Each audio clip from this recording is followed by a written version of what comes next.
So I'll call the meeting of the Edward Farrar Utility District to order for Wednesday, July 8th, 2026, here in the Steel Room. I lost everybody? No signal. Just the signal. Wiggle the cord. Just the signal to the projector. Yeah. That sounds There good. you go. Yeah. Don't touch the computer. How about I go home right now? Okay? It'll get better from here. Yeah, sure, okay. And in recognition of our July 4th, our 250th anniversary of founding of the United States, I thought it was appropriate to do the Pledge of Allegiance. So if everybody would stand and the Pledge of Allegiance in unison. I pledge allegiance to the flag of the United States of America and to the republic for which it stands, one nation, under God, indivisible, with liberty and justice for all. Thank you.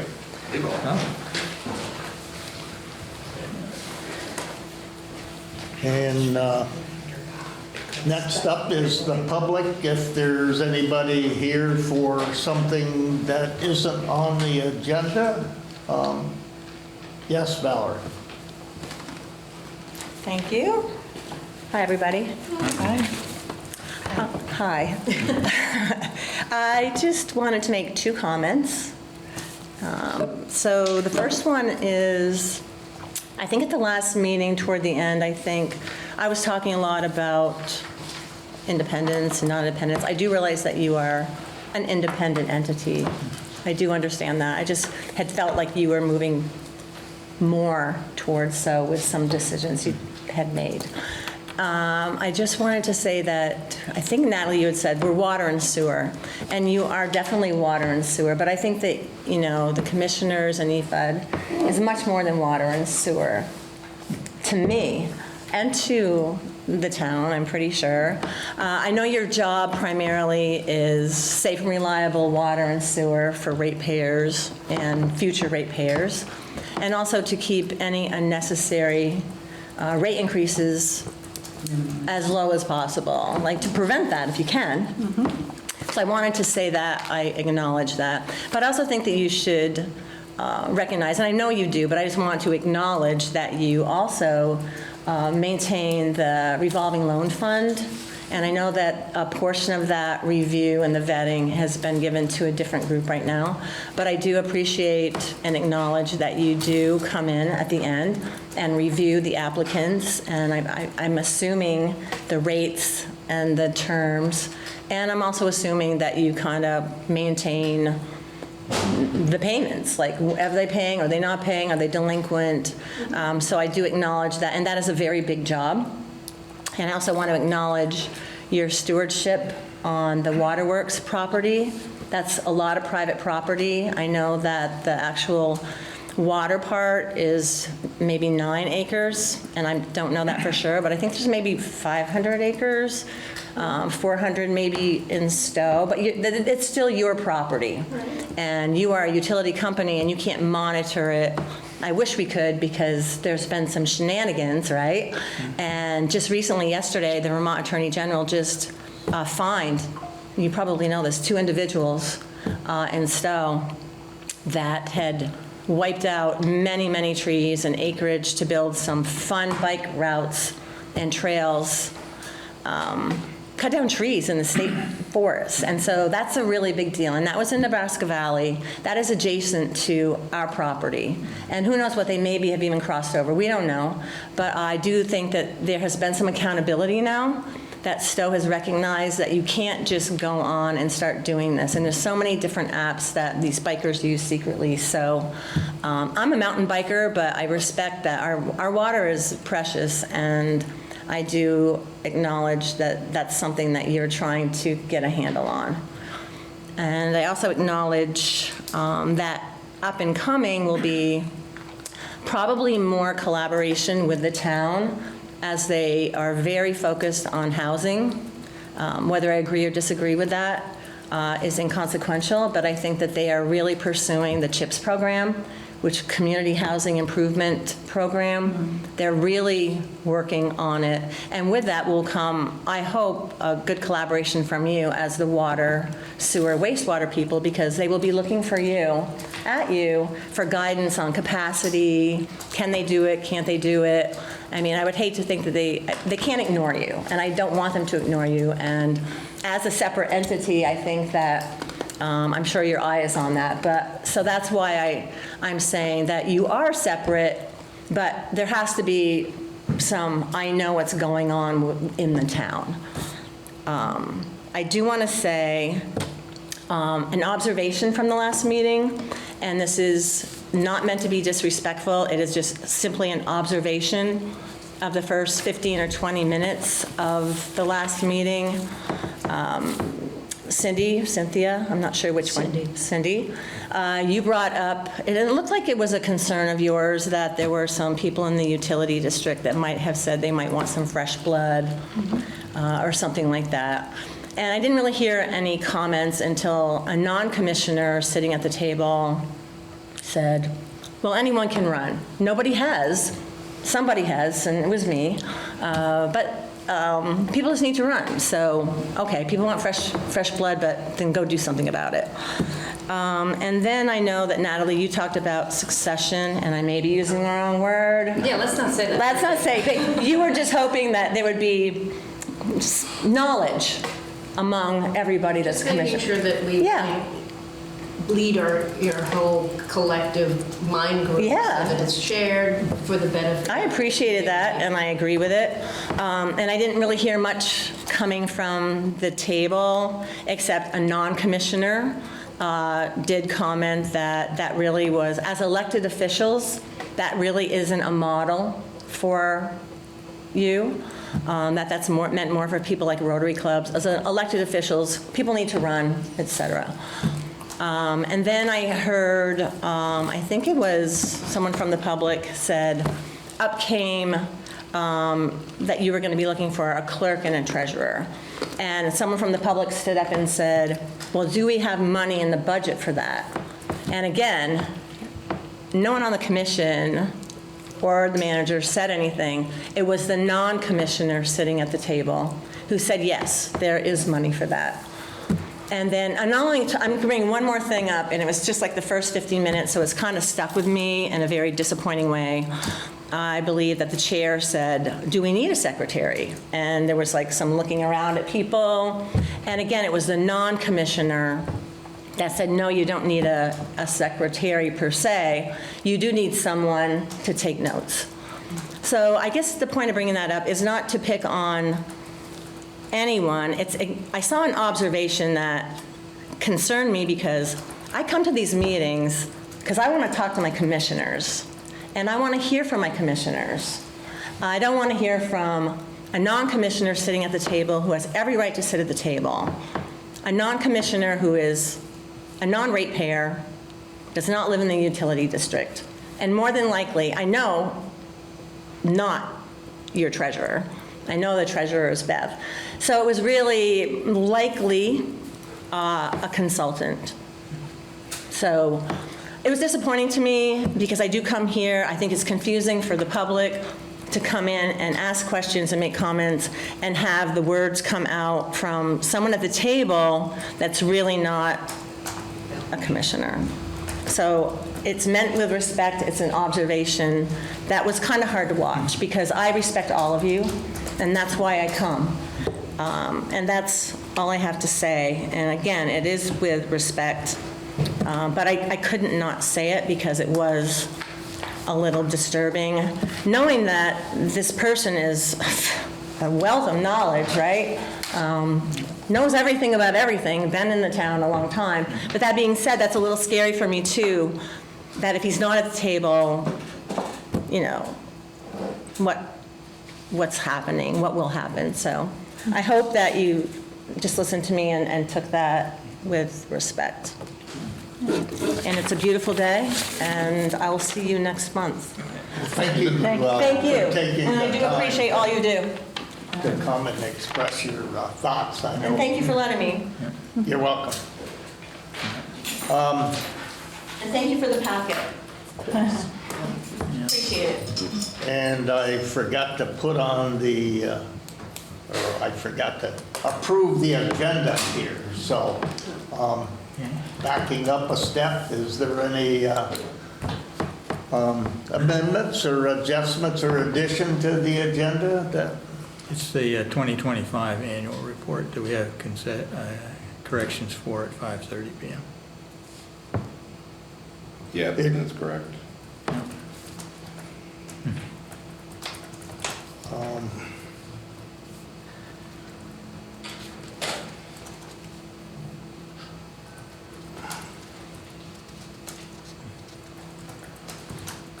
Oh, so it should say 2025. Right, that's Yeah. right, that's what I'm saying. Anything else?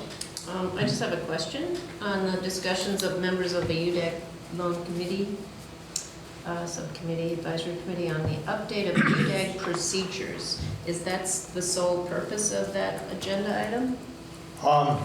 No, I think it's been modified since the agenda. I think the district manager has been meeting with the committee and they're ready to report on a loan. So I think, That would have to be added here, and is that No, was I- something that was brand new, so that it's, yes, it came up after I did the agenda. So I think we modify the 455 to, it's less of a discussion about update of the procedures than it is about the current loan application that you are reviewing. Is that correct? That's correct. I think it's still, there might be some talk on the procedures, that's good, and we would want to make sure that we follow up with maybe that, Yes, I think more depth. Okay. the review of this application may lead to further consideration of changes in procedures and things. So they weren't quite ready to all come in the procedures. Are any others on Zoom from the? No, Rick and Kenny and Orca and Michael Miller, so no. Okay. I will also add, I'd like to talk briefly about the Thatcher Brook Stream Bank Stabilization Project, if you have time. You want to do that just before the department Sure, reports? Sure. Yep.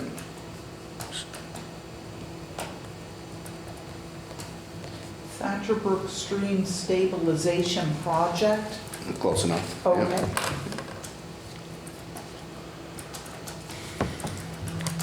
Great. Did you get all those bits of adjustments?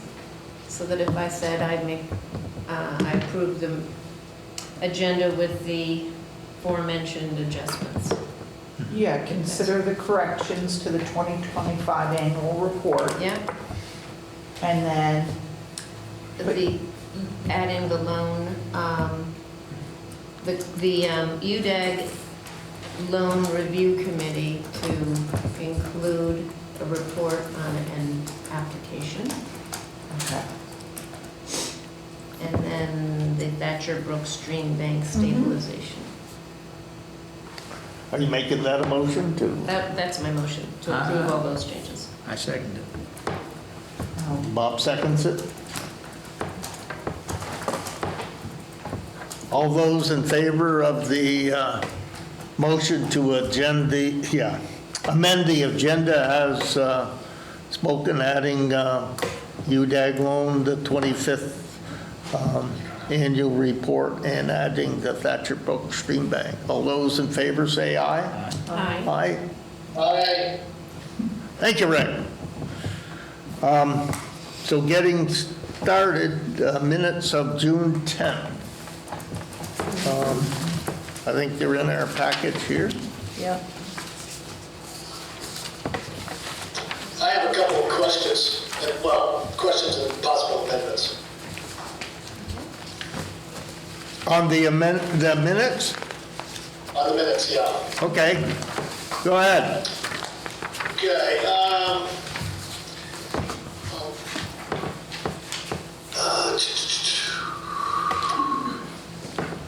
Lost my spot. Oh, yes. In no particular order, so on the last page of the minutes, in the discussion of watershed property, the second sentence, R. Weston feels there is no need to make changes to the current watershed policy. Please add the words "at this time." The whole informational process is part of our policy examination process, so it may be that we'll change our policy at some point. I want to emphasize "at this time." As written, it suggests that we're not open to changes. And number 2, at the bottom of the second page, E-Fund Reserve Fund. We had a discussion, but there's no text there. Yeah, I didn't put text because I never heard the discussion, so I didn't know what, No. if it was even discussed. Yes, it was. Well, Where's she? I don't have my notes in front of me. I'm afraid I don't remember everything that was discussed. So it was an agenda item, and that's why it's on this document. Do you use the agenda as a Yeah, I do, source and I of? followed Yeah. along, and I Sure. could not figure out where that ever came into discussion.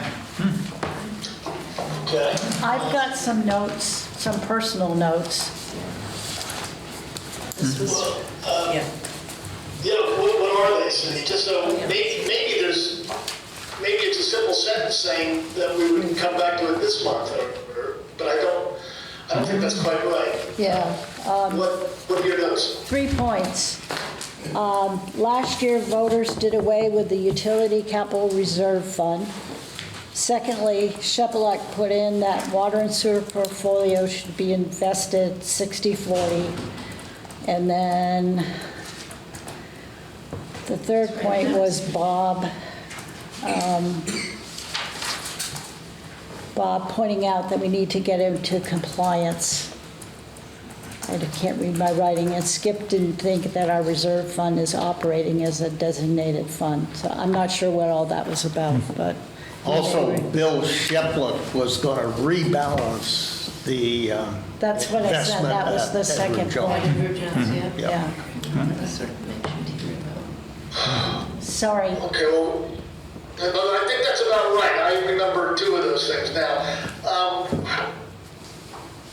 How can we amend these? How can we add, a short paragraph making those points? Do we have to do it right now? I think you can approve them with the addition of the reserve fund discussion to be added before the next meeting. That you approve everything except for that item in this And motion. then we would approve that item at the next meeting. Right. We would get to see the amended minutes at that meeting, and so. Okay, well, let's do that.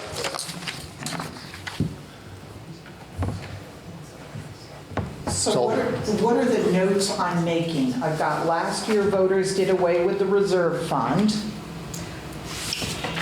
There was the second one about Bill Sheplock.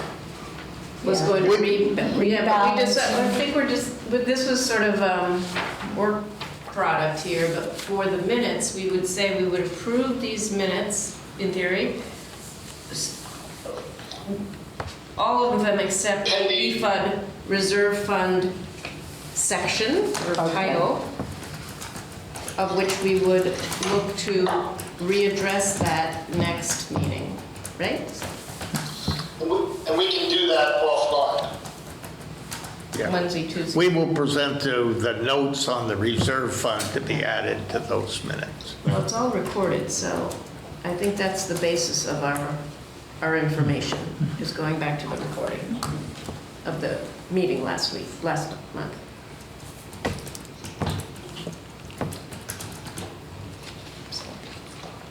So that motion has been made and seconded? Yeah. Not seconded. Motion has been made and seconded to approve the minutes of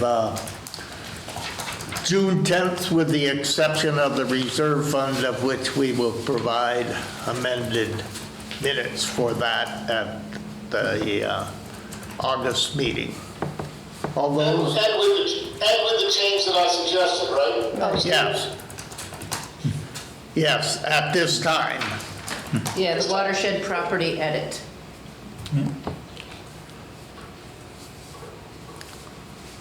And did you get that edit earlier? Okay. All those in favor of the motion of the amended minutes, say aye. Aye. Aye. Who seconded it? Bob?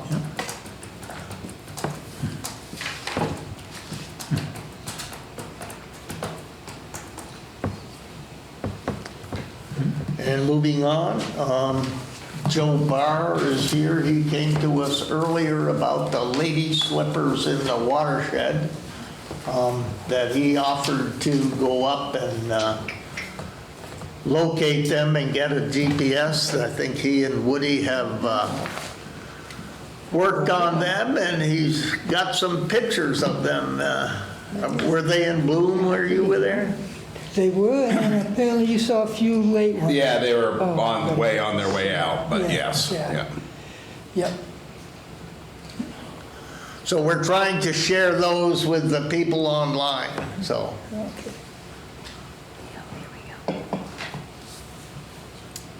Okay. So he's just going to toggle that, Yes, and then when we're done, stop sharing. and I can use this over here to toggle back. Yep. That's no longer, oops, what happened there? Oh, okay, now I got it. Now I just go up to the first one. No, we don't want to work with that at all. You want to toggle this way Oh, I want to go back the or other way, toggle yes. back way Yeah, okay. or forward. But now we need to get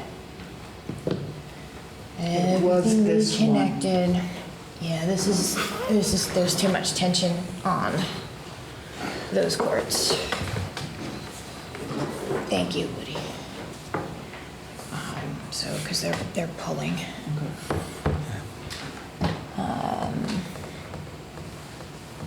Well, while they're doing that, I can probably start, right?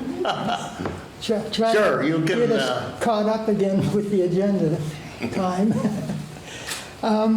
So as I explained last time, I've basically, in the past, have just been going up for the last few years to make sure they're there and they're going to stay there. This is the first time I'm actually doing anything about it.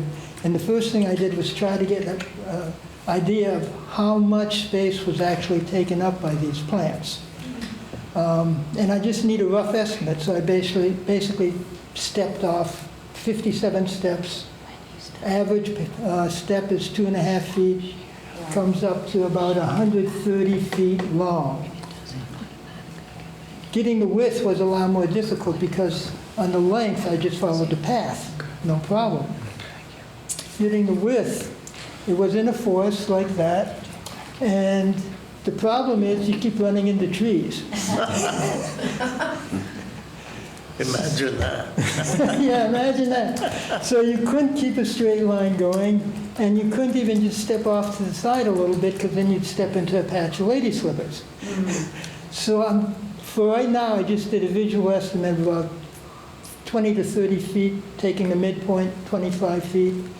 So the total area where the lady slippers are growing, about 3,300 square feet. To give you an idea of what 3,300 square feet is, it means if you've got like a 1/4 acre, it's a third of that. Another way to envision it is if you've got a very large house, 3,300 square feet, it's as big as that house. Although on the level, not 2 or 3 stories. So that's the size. And it looks like this, okay, I'll stay here. Right Yeah. there.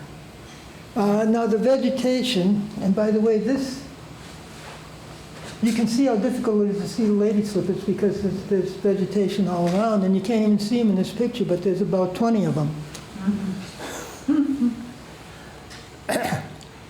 The vegetation is basically a transition from deciduous forest, just a couple minutes below it, and what's called a boreal forest, just a couple minutes above it. deciduous forests like maple, beech, hemlock, and just a few scattered spruce and things. Boreal forest is basically all spruce and paper birch. This is a transition zone, and it's mainly red spruce, paper birch, but it has some maple and some beech, I believe. It's got a lot of undergrowth of harbor bush, if you know what harbor bush is. Yeah. And it's a well-named bush because it grows and tries to trip you up. Okay. Oh, and I can provide a handout if you want to pass that around. So do Which you has this. report this size to anybody else, or is it just for your information? I haven't reported to anyone else. I was going to ask the commission if they minded if I gave this information to the Vermont Natural Heritage Program run by Department of Fish and Wildlife.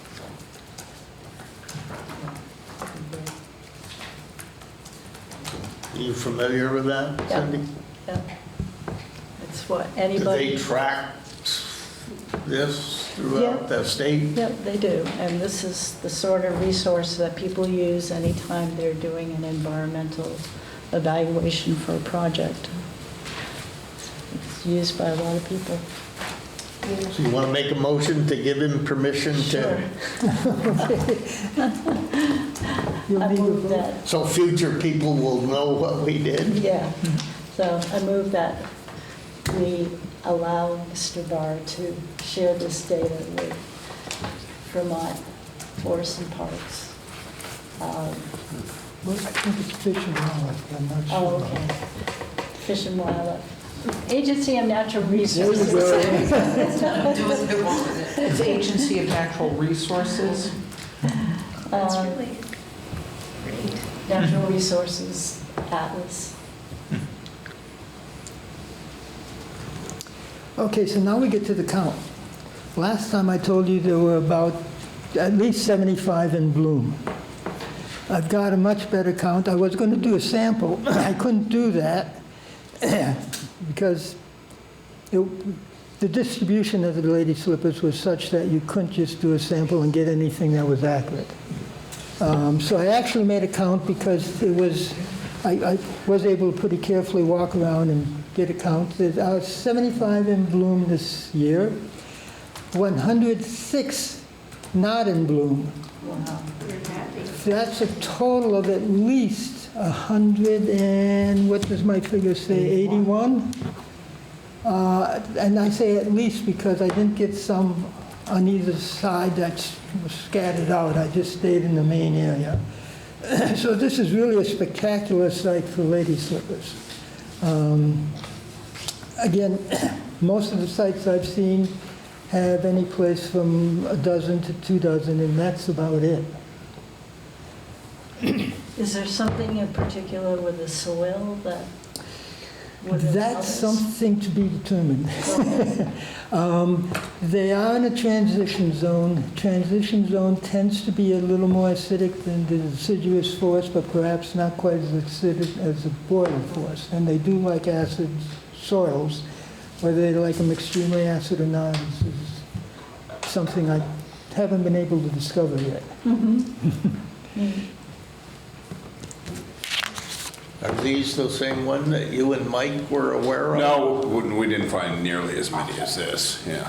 Oh, you found some in another site? Years ago, yeah, much lower down. Yeah, yeah. But not in the Yeah, quantities. and those small sites, unfortunately, are the ones that seem to wink in and out of existence. Yes, because I've been back to there and they're not there anymore, and Yeah, which is unfortunate, but So how did you originally locate these? You were just hiking and saw them, or you went out looking for them? or- I was basically hiking and doing it at the wrong time of the year, the peak of black fly season, which is when they bloom. So that turned your frown around.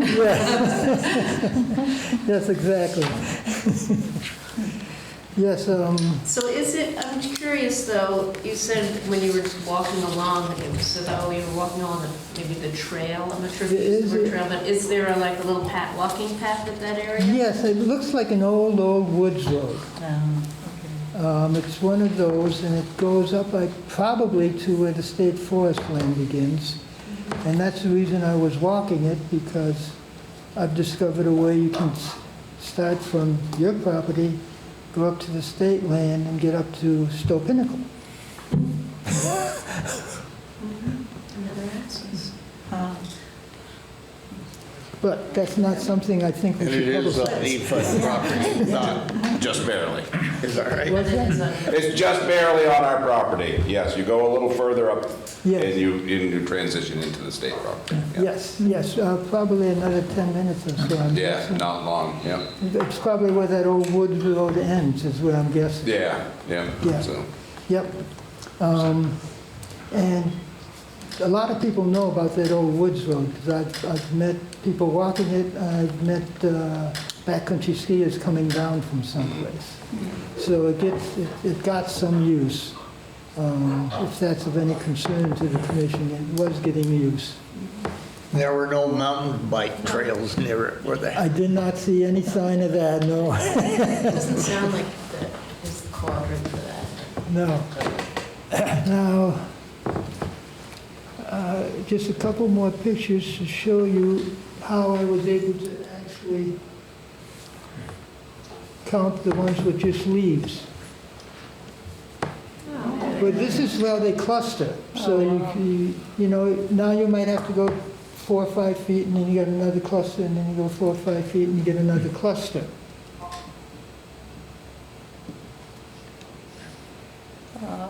I'd like you to take a look at these I have a leaves. question, if I may. Yep.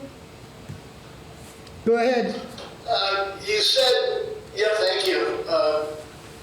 You said that more than half of the specimens you found had not bloomed or were not in bloom. So I want to make sure I understand what that means. Does it mean that they are yet to bloom, or they'd already bloomed, or they won't bloom this year, but that's not something to worry about? It means they won't bloom this year, but it's nothing to worry about, because lady slippers, like many plants, don't bloom every year. Okay. If they don't have sufficient energy resources, they will not bloom that year. They'll wait until they can do it. Okay, that's good, thank you. Okay, so I direct you to the leaves around the lady slipper. Those are not lady slipper leaves. But if you look closely, you'll see there's no, what I call veins. There's just the one central vein there. Right. Lady slipper leaves look totally different. Whoops. Let's go back. How do I shrink that? Oh, is that shrinking like? Ah, Oh, wow. here's a lady slipper leaf, and you can see the very dark veins on it, hopefully, at the base of the leaf. And so it's very distinctive, and that's how I could count it easily and not confuse it with anything else. And now, When those other leaves were just leaves, they didn't have blooms of those were something else. leaves of what's called blue bead lily or Clintonia lily. And just because we're in a very political atmosphere currently, I would like to point out Clintonia lily is not named after ex-President Bill Clinton. It's named after an old governor of New York called DeWitt Clinton, who sponsored someone to go and take a look at I think the Adirondack region. He also built railroads. Probably did, because they were really heavily logging the Adirondack region at that time, or trying to. And I think that is it. So, Very good. So you studied lady slippers in your career to learn all these facts about? no, I didn't specifically study lady slippers, but a lot of this is, that I've presented so far is some basic information that if you've studied ecology or botany, and I've got bachelor's and master's, and I taught community college for a long time, you just know it. Well, I think it would be helpful to let forest and parks Yeah. know if they're so close to to their property line and Yeah. in their new plan that they worked on there. So something of that size, 3,000 square feet here. So, well, thank you for the time and going up and bringing them to our attention. It's good to know that they're there as we're working on our plans about uses and things that, Yes. And the question I have of the commission is, would you like me to continue reporting any changes or letting you know I've been up there again, once a year? I think that would be good. Yeah. Very enjoyable to Okay. keep up with that. And if there's any interest, I'd be more than glad to lead a trip up there for the commission during the time they're blooming. I would love to see that. So the blooms, Yeah, that'd be great. Yeah. the blooms last, they're probably over now? Yes, yes. Yep. Yep, I will, yes, we can pull it. Thank you. I will get in touch with you, Skip, probably, like May, and we'll try to set up a time sometime the first 10 or 14 days of June. Yep. Yep. Very good. Joe. And Joe did an excellent job of directing me from a standstill on the Waterworks Road by just using words and directions, a mile up into the woods to find these without GPS coordinates. And when he tells you he's flagged them with some flagging tape, he doesn't mean he put a big long thing of flagging tape on there. He means he put a thing of flagging tape on there like that. So, Yeah, but I found them. I didn't want to make it too obvious because Yeah. someone else might start No, coming around. And I greatly appreciated. probably will pull those flags off Yeah, next time I yeah. go up. No, but your directions were excellent. I thought I was lost for a couple times, but I got there. Yeah, thank you. Well, thank you, Thank Dale. you. All I was going to say is that, and I think maybe you said it, I didn't hear everything, just coordinate your visits with the manager. Well, no, Yep. Bill, managers, Bill. Okay. All right. I will do that. Thank you. And then you would contact the commission? or- Yep, absolutely. Can I get your contact information? Putting that in my calendar right now. Forest Parks. Next up is the UDAG They just did a big Loan Review Committee, in our modified agenda item to report on your work on a recent application, and along the way, any suggestions on procedures and things for future discussions too that we're working on. So you can join us here.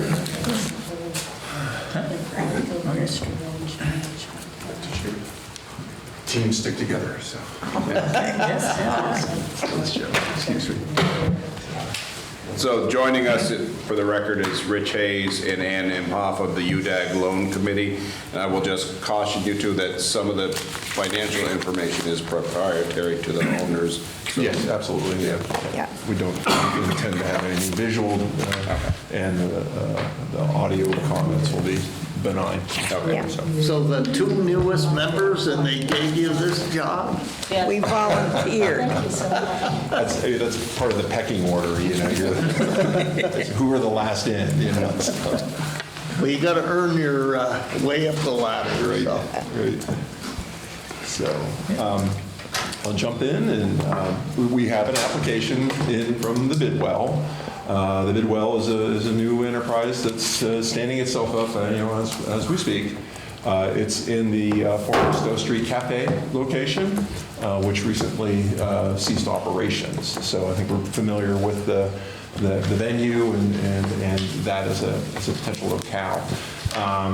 The proprietors of this are Katia D'Angelo and Chris Triolo and Rachel Ward. I never got Rachel's last name. Rachel's. It's on the document. Apologize for not having that, but they're a very cohesive team. They're working together pretty well. It's kind of fun to watch them as they go through this process. I've popped in there a couple of times, and it's pretty interesting, like watching the wheels turn. Their particular challenge is they're essentially a restaurant, or opening a restaurant, and they can't secure commercial lending. Any commercial, they've approached various commercial lenders, and the type of business equals restaurant, it's a flat no. They're just not going to bite because it's a volatile business. I ran into a former restaurateur today who said anybody that opens a restaurant these days has got to be crazy, and so they're quite literally in bootstrap mode. They're quite motivated, and I think they have a strong potential to be successful here, but they need some cash. Overall, we know these individuals. They're good people. They've been. They have a good read, I think, on the Waterbury community, the downtown, the village area, and the economic potential. And they've got a pretty good value proposition. I'll send this around. This is not confidential, but this is their sample and current sample menu. I'll send it just for reference so you can see kind of what they're offering. They're being particularly smart about this. They're in a key location, and that location is experiencing a fair amount of economic vitality lately, and so they have the potential to sort of ride that wave in that space, but also kind of like serve as an anchor point, like physically, as you look at the traffic flow that would occur in that area coming down Stowe Street, down Bidwell, circulating round through the parking lot over to Prohibition Pig and Wood, up Stowe Street, up Main Street to Stowe Street around. It's a good loop there with a fair amount of good opportunities there, and I think they're pretty strategically positioned there. They've done some very good economic planning, functional business planning. They've shared a lot of things with us. We've actually got a lot of insights as to how do you actually craft and orient financial plans around small businesses in startup? So that's been kind of entertaining to see them reflect that. We've had some back and forth with them, and they've been very responsive. And again, it's good to see them. It's good to see their physical execution of what they're doing is matching what they're saying and what they've communicated to us, and that's sort of a walk the walk kind of thing, and that I think that counts a lot. And they're doing something very clever. Yep. They are open on Mondays, which most places are closed. Yeah. Not only that, they're open 9 to 9. So if you want a cup of coffee in the middle of the afternoon or a scoop of ice cream, they're open. They'll be serving, breakfast, lunch, and dinner. And they're open until their kitchen is open until 9. So they're, hitting the spots that are empty that other restaurants aren't addressing. Yeah, it's nice. It's gonna complement that activity and not necessarily cannibalize it. Right. What they're going to take away. So they're smart, and they've shown a willingness to be adaptive. Yeah. So if it's not working, I think they're going to be quick to adjust. So I ate there last weekend, and it was excellent. yeah, there's a couple of just little, when you go, if you're a foodie or whatever, it's just you go into a restaurant, there's a couple little hallmarks, and they're hitting them, and that's in startup mode, which is also pretty impressive, because that's usually where you're learning, so so I think that bodes well, But again, they need cash. I think their financial planning is showing cash flow positivity. Like they're going to be able to cover their expenses and turn some money. Now, it's not going to be big money, but at the same time, you need capital to stand up and run and cover the peaks and the valleys, that are out there. They initially came asking for an upward maximum of $75,000 with good clarity about what their intentions were and where that would go. But there was back to your procedures question, it was more or less that the advertised amount that one could ask for. You know, if you want 1 scoop or 2 and it's free, you know, so to speak, you're going to ask for 2. So anyways, so we worked with them back and forth and looked at their numbers and so on and so forth, and we came back with a recommendation that we give them an initial loan in the range of 40 to 50. We'll let you sort of mull this over and determine where in that spectrum of 40,000 to 50,000 that you may think it's appropriate to fall, as well as setting an appropriate interest rate. We also think it's important to defer their interest or their interest payments for the first 6 months, just allow them to sort of get that money working and applying cash to feed it back in. But their financials, Chris Triolo, he and I actually worked previously together. Chris is a pretty smart guy. He turns things around pretty quickly, and he's been able to show some pretty validated logic to show that they should, you know, God willing and so on, other factors, they should be able to turn some profit out of this. So I think the timing is good for them overall for getting this business up and running, but I think our contribution to them is also going to be critical for them to emerge, you know, out of that kind of nascent state that they're in right now and get a little bit more cash flow in there, especially, you know, right in the middle of summer, and you've got fall right around the corner, and you know, you got 3 peak seasons for revenue generation coming around the bend here. So that's that. That's the bid well. Can I ask a question? Sure. Sure, go ahead, Rick. Thanks very much. I've actually got a couple of questions and an observation. I've reviewed the financials, and they seemed, and the commentary, the narrative associated with them, and I think I understand where they're coming from, and certainly what you've just said comports with my impression of them. Just a couple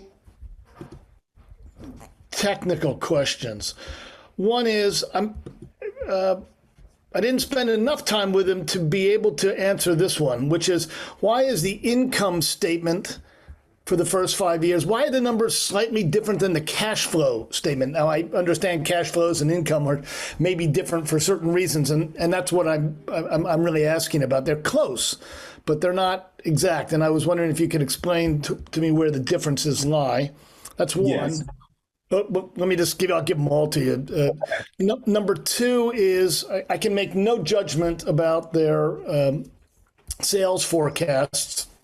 I was, you know, counting the scoops and the number of glasses of wine they sell. It sounded reasonable. I'm sure they obviously built up from an expected daily sales count, and they've got some experience already. So I would imagine there's confidence in those numbers.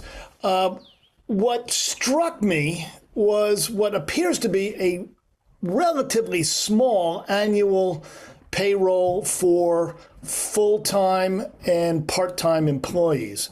So that's just a question of how many there are. I'm sure you looked into that. I was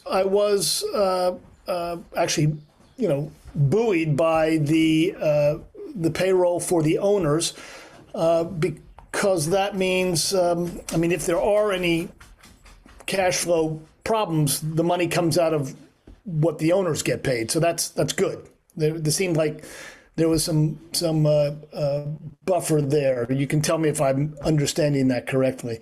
Lastly, the other owner is Rachel Brown. In case Brown, yeah. And the only other question I would have is that the amortization, the pro forma amortization uses a 7.5% discount rate, you know, interest rate. Is that your recommendation? Is that where you think we ought to come out on this? Okay. So those are my questions and observations. I'm a bear of little mind these days, so I did make notes here. Let me rattle them off real quick. The variance ostensibly between what you're seeing most recently out there between cash flow and income statement is attributable basically to a very short window that we gave them to turn this information around so that we could have it for this evening. Like 2.5 days. We wrote that up. We can send that along if you're curious. But we basically, and I actually texted with Chris last night because he was having a little bit of a freak out about all this. But we told him just concentrate on the cash flow because what we wanted to see was the cash flow. And so the income statement is etc. Secondly, this spreadsheet that he's working on was provided by it's a small business agency, an SBA templated tool, and he was whipping it aggressively to try to get it to conform to what we were asking him to present versus what it's structured to present. So so some of that windage is going to sneak in there because of all that. If you'll notice, things like numbers are carried out 3 decimal places, since we just killed off the penny. I think that's kind of a funny thing to see, but that's essentially there. I'm not that worried about it. What I will say encouraging about that is when we did ask for this revision, all these plans assume some sort of positivity bias that everything's going to be great, we're going to make the money that we're going to make, and there's not going to be any issues. He went back and more kind of stress tested his initial planning against what they're already seeing come into the till. So they're already starting to get some real world validation on these things. So the cash flow page is the one that you want to kind of gear on for the purposes of this evening's discussion. So that's that. The sales forecasting. I'm with that's sales forecast is any forecast is wrong. So there's only so much. It's only so far you can go with that. The thing I was encouraged about though is that they are thinking in terms of units and how many units. And when you think that way, that's your lowest. That's your lowest element, and then you're able to build up from there and get to things like what is my labor complement, what is my materials complement. What are my scheduling commitments in order to get those units out in reasonable time frames? So I think the fact that they're at that level was pretty good to me because it's a game of pennies, cents. Tenths of dollars, I guess now, but they're there. The payroll. The payrolls. What business doesn't squeeze payroll? I think they're going to experience increases in payroll because they're hiring young kids. In the high school years, giving them job starts there, so that's a little bit low hourly wage stuff. But when they go back to school, they're going to need steady eddies to backfill some of that space, and so on and so forth. So I think they are going to experience some labor cost challenges, but that's something they're just going to have to live through and figure it out. I think there's enough. They have enough gross margin. That they can surrender a little bit gross margin there, and they may have to conserve on some other things if it gets that tight. But otherwise you read the cash correctly in terms of the remuneration back to the ownership and vested interests there. And right now Rachel is the only full-time employee. Yep. Yeah. So that'll be the one constant. The part-time will go up and down with the season and with the kids available. Yeah. But that's nice that they want to train, give job experience to young kids in the neighborhood. Kind of like the ice cream Casey's bagel, giving all the students an opportunity. So the other folks running the operations, the cooks and the people that you're seeing, that's all part-time people? Yeah, Rachel's the chef. Yeah. Mm-hmm. Oh, okay, but there's others. And principal. There is, they seem pretty well staffed, Right. the operation runs smoothly, is the way it should be. Yeah. So they're under the part-time salaries. But I think that whole thing is going to be a dynamic situation as they learn what works, you know. By the way, they have a full commercial, you probably know this, they have a full commercial kitchen downstairs I know. that gives them a whole potential line of business down there as well that can potentially come online as well. So they've got some assets. They have access to that. Yeah. That's part of their rental. Yeah. Yep. Yeah. So they do a lot of advertising for ice cream, but there wasn't ice cream on their menu. Is that? I think that's one of those things they're going to have to kind of sound that out. When you walk in there, you can clearly see that the ice cream's there. It's right there. The flavors of the day are there. But you're immediately, I mean, this is very nicely renovated in there. It presents itself very nicely. And the ice cream is the other guys. Yeah. Yeah. But is it their income is part of? Yeah. Yeah. You could look at the ice cream as kind of like the moneymaker. That's going to be the steady Eddie, I think, or the way that it has that potential to be the steady Eddie. But I think everything else on that menu is going to be a little more dynamic and complement off of that or whatever else is going on around them that they need to adjust to. And So. I spoke to Rachel, and she's, planning on seasonal menus. Yeah. It's not going to be the same hamburger every month. There'll be changes seasonally in what the menu has to offer. Okay. And Rick's third question? Last one was the interest rate. We were advisory to them, and our thinking was, because some of it was driven by what the policy that we've been sort of working off of, what was better to aim high and tell them prime +1. And if it turns out better than that, then that's to the good. So we were just, don't get their hopes up that it's, we're going to give you 0.99% financing, et cetera, and then shock them, that kind of thing. They were assuming, initially it was 10 or something. Yeah. It was double digit. It was, so What is prime these days? 6.25, 6.25. It was 6.5, 6.25 in that space. Yeah. So that gives you the discretion, to in line with what you've done with other folks. Good. Yeah. Okay. So the committee's bottom line, you're recommending approval of a loan of at least $40,000 at prime +1? Yeah, and then they can come back in 6 months. Yes. Yeah. I think we were really hoping it would be less for an interest rate, as most of our other UDAG loans are in that 5% range or less, actually. Yeah. Okay, I just was wondering, The policy does say, we defer. We just didn't want to create something that would serve as an impediment for you to get there, by saying, but no, we told them it would be 2.9 or something like that, and now you're stuck. We can always. You're trying to deliver the message of the policy. And Right. You don't make any decisions and that sort of thing, just delivering the message. Right. Of that. And the initial thought of 2 tranches was give them the cash they need to sustain their startup right now.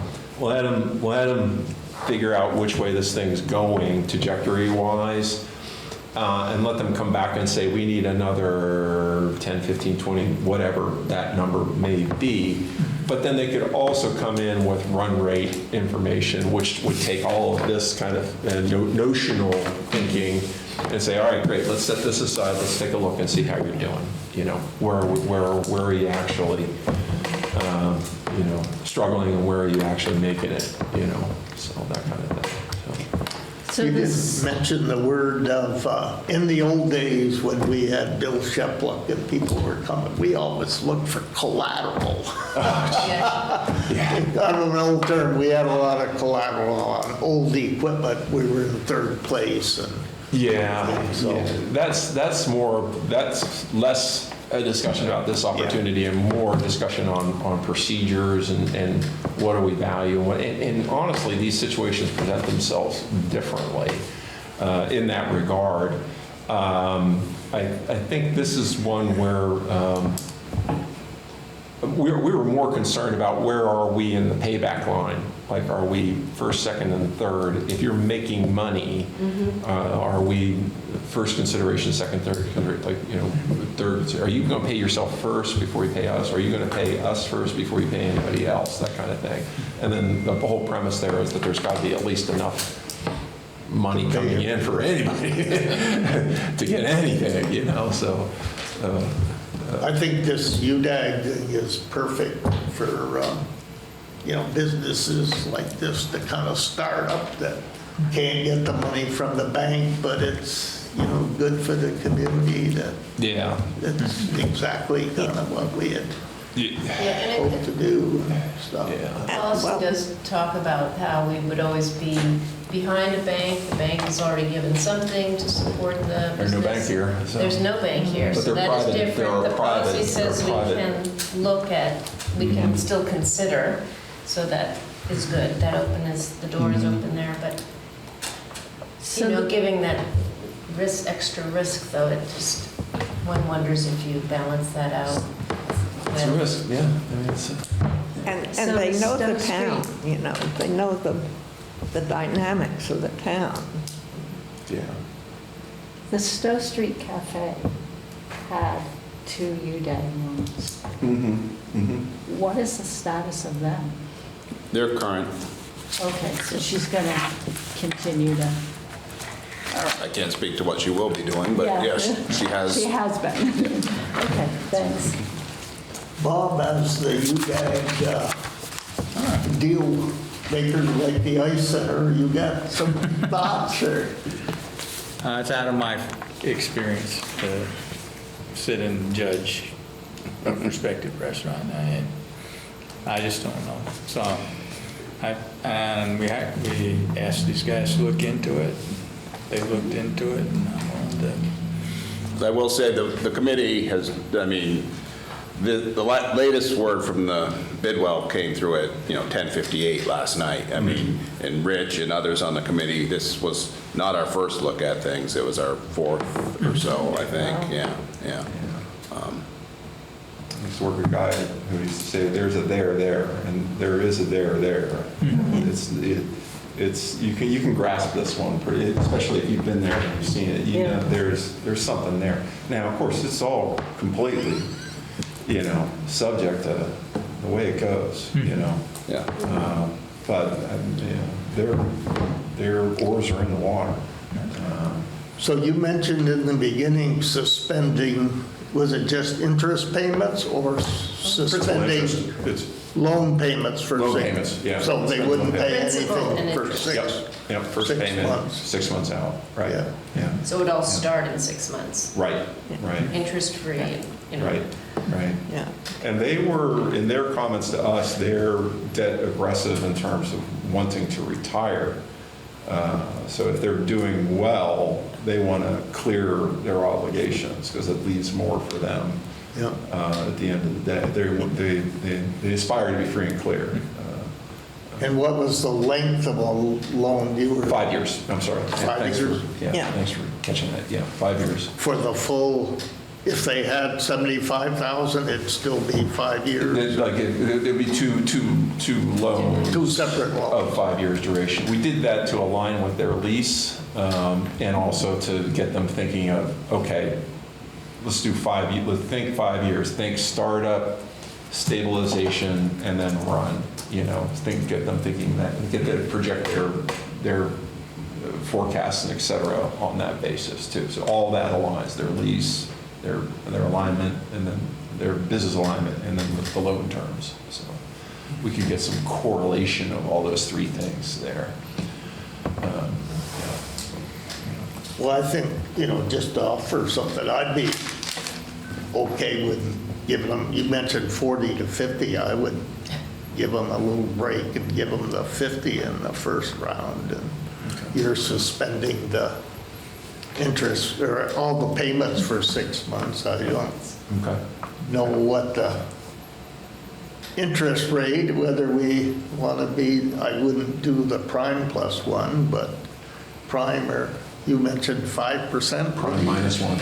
Or something. Yeah, I mean, we don't, when I did Got it, UDAG loans out at 5? yeah, when I looked up the ones, and sorry, I have it written down on another sheet of paper, we don't have one over 5%. We have many at 5, some at 3.5, some at, yeah. I know a lot of them, as we made the loans at a higher interest rate, and then as loans, the interest rates dropped, we redid their loans to, you know, that they could have borrowed from a bank cheaper than they were for us. So anybody else has a thought, or? 5% I think would be in this. What do you think, Rick?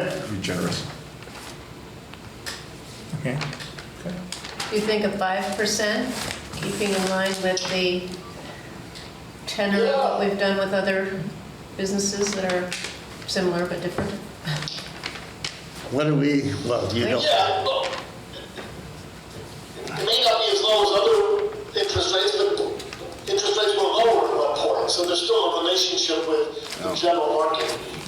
Here we go, 2%, 2%, 2%, 2%, 3.5%, 5%, 5%, 5%, 2.5%. So those are the ones you have out there now. We're probably not making 5% on our investments, or? Yeah, I couldn't say, but yeah, you have nothing over 5% Yeah. for a interest rate. You got skim, whole, and low fat. If we did 5%, is it going to upset the committee, or? No, it's your call. It's your call. I prefaced the committee with, trust me, I think the board will take whatever you say and they will change it. And don't be surprised if they are more generous than what the committee is. The committee has been very stingy with your UDAG loan money. They have been, yeah. They need help. That's why we have assumptions. So you're okay with 50 at 5% with delaying the, restarting the payments for 6 months? You're okay? You want to make that motion, or? Sure. I move that we authorize the manager to enter into a loan agreement with The Bidwell. the Bidwell for $50,000 $50,000 and 5% interest, and At take 5%? With the first 6 months, interest and principal free, or foregoing. So let's be clear. Payments start at 6 months. The payments start. Payments in full. Okay. Okay. Yeah. Where, with payments start in full, 6 months. Is there a second? So moved. I'll Yeah. second that. Yeah. Do you hear that, Rick? I did. Okay. 55 and 5. So, one way to put it. Yeah. Hey, that's a good motto there, 55 and 5.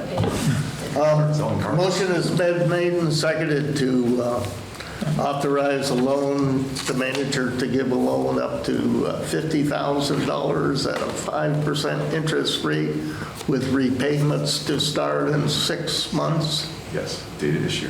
Yep. Over a 5-year period. 5-year period. For a 5-year period. Any further comments, or if not, all those in favor say aye? Aye. Aye. Okay, Thank you very much. motion to the passes, and committee. you can Yeah, that was a really nice presentation. give them the good word, and I think I would let Rich give them the good word. I mean, Oh, if yeah, you don't yeah, mind, I'd be pleased, yeah. you're the one calling him at 11 o'clock at night asking them to send spreadsheets. And, Looking at your phone like, I don't see anything. yeah. I would just also like to point out the other members of the committee who did a lot of work, Evan Hoffman and John Zimmerman and Gretchen. Charlie Grenier's on the committee. Charlie recused himself pretty much, but he came in. He recused himself as much as he could, I guess. and you can do whatever you can to get them the money, as soon as, Quick. Yeah, absolutely. yeah. Yeah. Well, that's great. We thank you for your work, and we hope you keep busy with more loan applications. Well, we would like from you some definitive guidelines, because, in the past, Bill would come to you and say, here's somebody who wants this much money, and this is what I recommend. What do you want, how do you want us to operate? Do you Well, that's what we thought we were going to be talking about tonight. Woody says they're ready to come with the loan, and we thought this is more important. Yeah, but Yeah. we do want some guidance. Yes, and we agree. Because otherwise nobody may show up for the next year. Yeah. But even so, whoever is on the loan committee board needs some guidelines from you as to what you expect from them. And we'd like to work with you in coming up with those Yeah. guidelines as well. I think John Zimmerman did some draft of, or you Yeah, did. we've got some stuff in circulation. It's kind of interesting. Just to get on this procedures thing, UDAC's really interesting. It's not. I came from financial capital and very procedural. This is the formula, and you hit this number. This isn't that.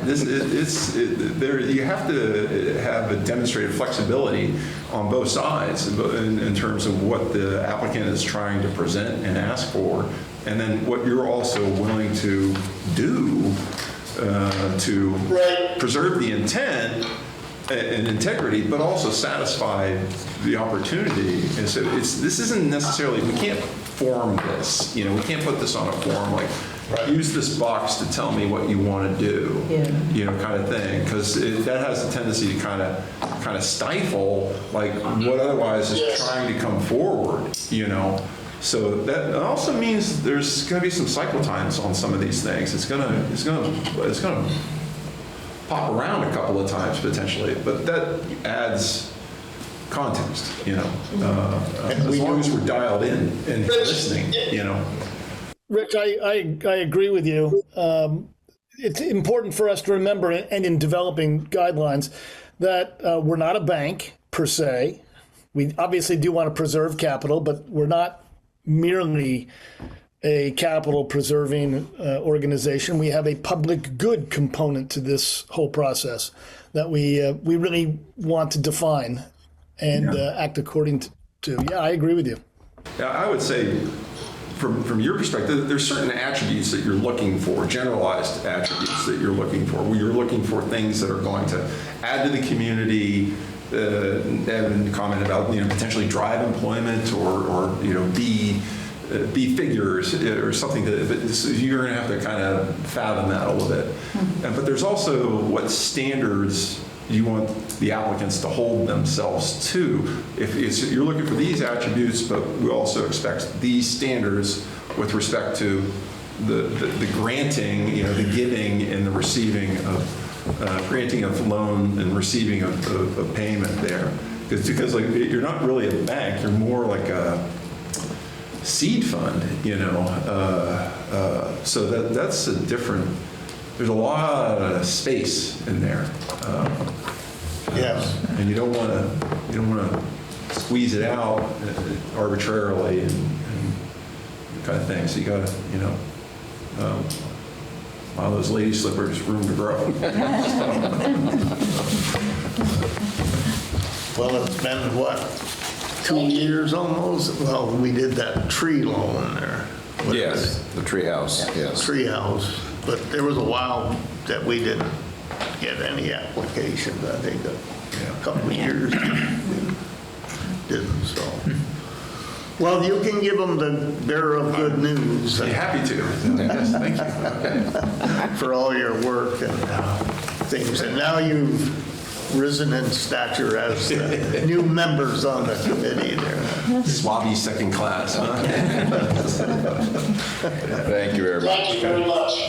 Thank fun. So, Okay. all right.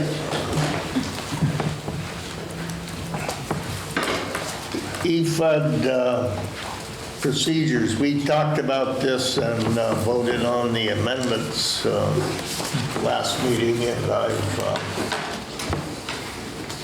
spent a fair amount of time, downloaded the PDF and converted it to a Word document so I could redraft the rules and procedures that were online.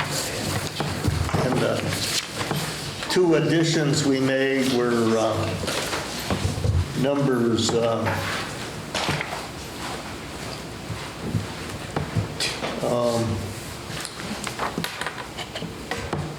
number 8 and number 11. We post the notices in the municipal office here, the post office here in Waterbury, and the post office in the center. And then we voted to have the newspaper of record for legal notices would be the Times-Argus. And I put Barry, Vermont, but now I don't know exactly where they're from, but That's still Barry. it's still in Barry.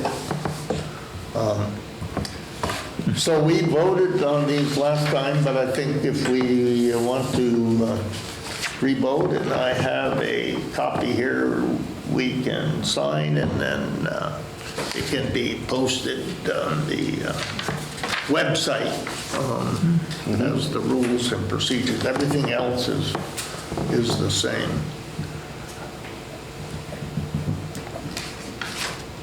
There is a typo, sorry.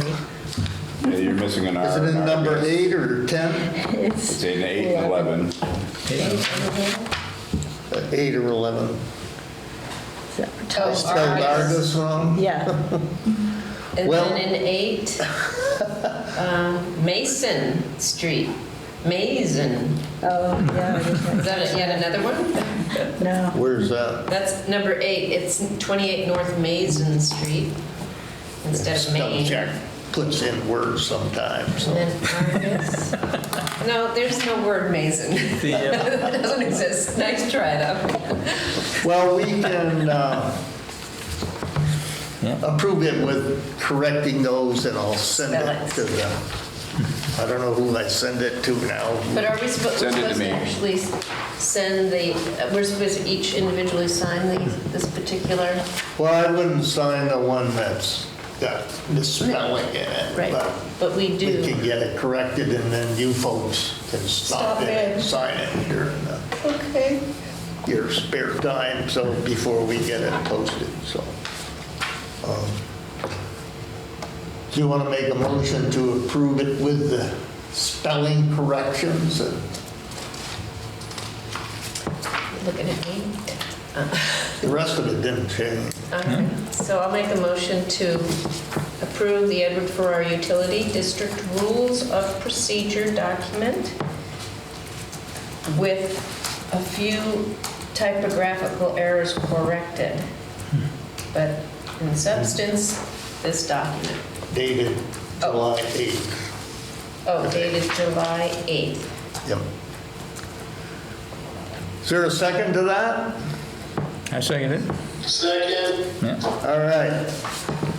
The motion has been made and seconded to approve the Edward Farrar Utility District Rules of Procedure with amendments to correct 2 spelling errors in item 8 and item 11. And to be corrected, and the commissioners will sign at their convenience in the municipal office and post it on the district website. All those in favor say aye. Aye. Aye. Aye. Motion passes, so. I'll be back next week and I can sign it then. Good.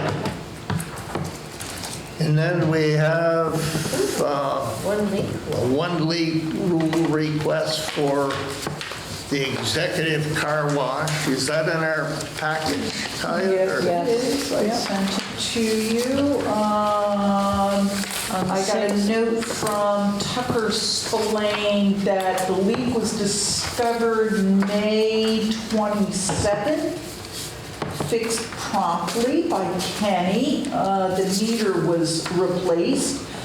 And when I spoke to Tucker, he's asked if we could lower the water pressure because it had blown apart this thingy, whatever this thingy is. Kenny said, no, we can't lower the pressure. You need a pressure reducer valve. Tucker said they purchased that, they've installed it. So at this point, everything is fixed.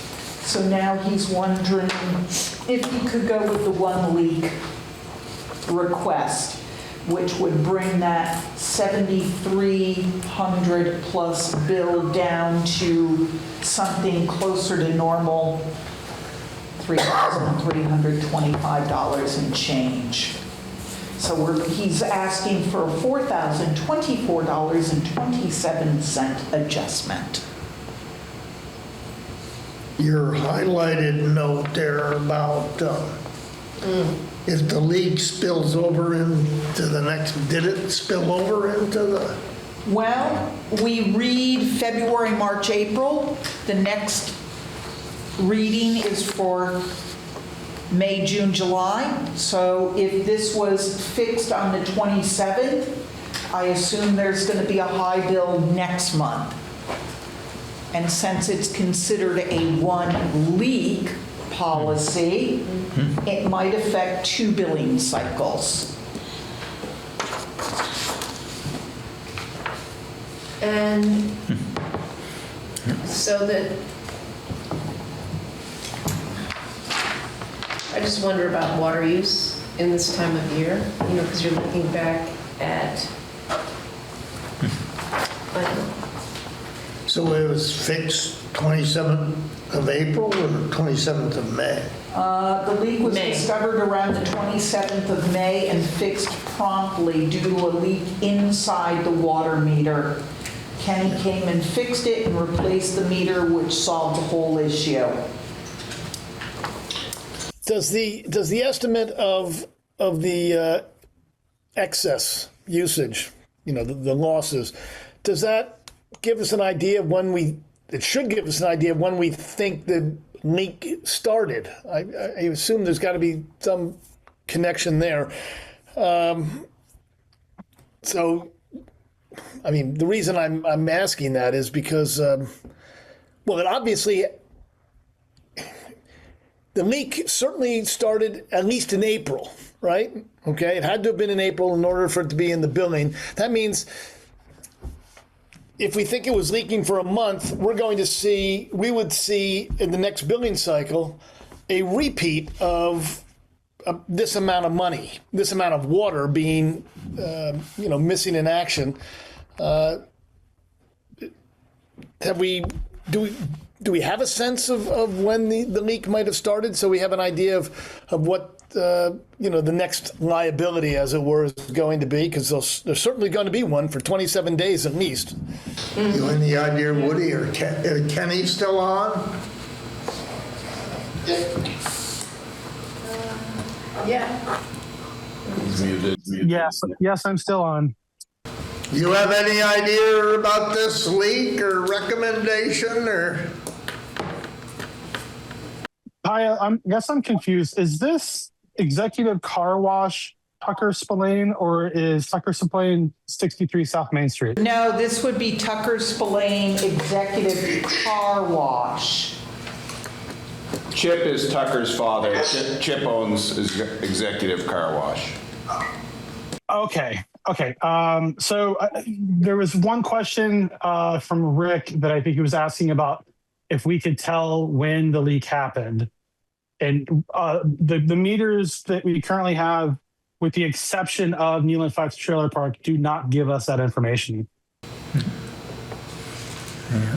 And I would expect that, but I'm wondering if you could reverse engineer when it started by having any sense of how much water was being lost, perhaps on a daily basis.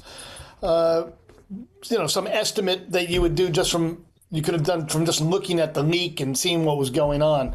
That's all. I mean, I just want to get an idea of how big the liability is going to be for the next billing session. Maybe we don't care if it's a one leak rule and we are going to honor it, then we don't really care. But I'd just be curious because it seems like it's a lot of water.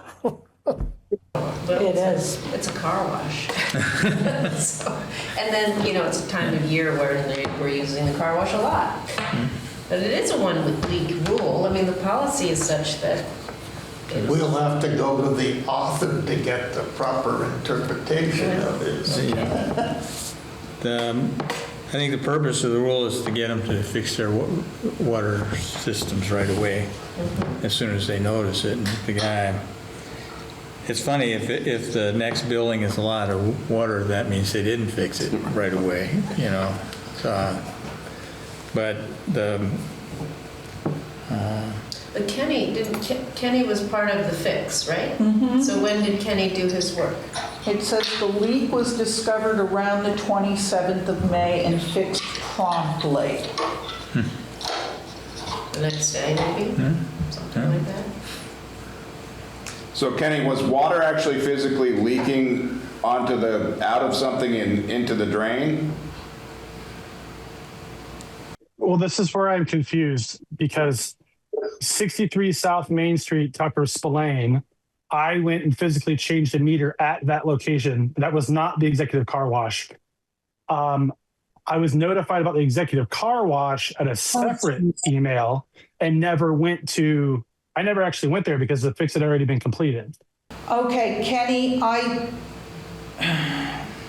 Yeah, Tucker owns the place right next to Valerie Rogers. Chip Spillane owns Executive Car Wash up on Route 100. This is all about executive car wash, so that's... Okay, so the email I got from Tucker today talks about 63 South Main.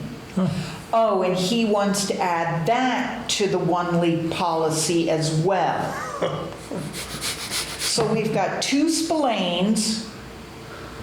How many properties between the 2 of them? Well, Chip owns the car wash, yeah. The executive car wash is this one, looking for a $4,000 plus adjustment. And this email is for 63 South that I didn't even realize. I was, So Kenny, Such another whole... So Kenny, you didn't do anything at the executive car wash, or you just told them they needed a pressure reducer? Yes. Correct. Okay.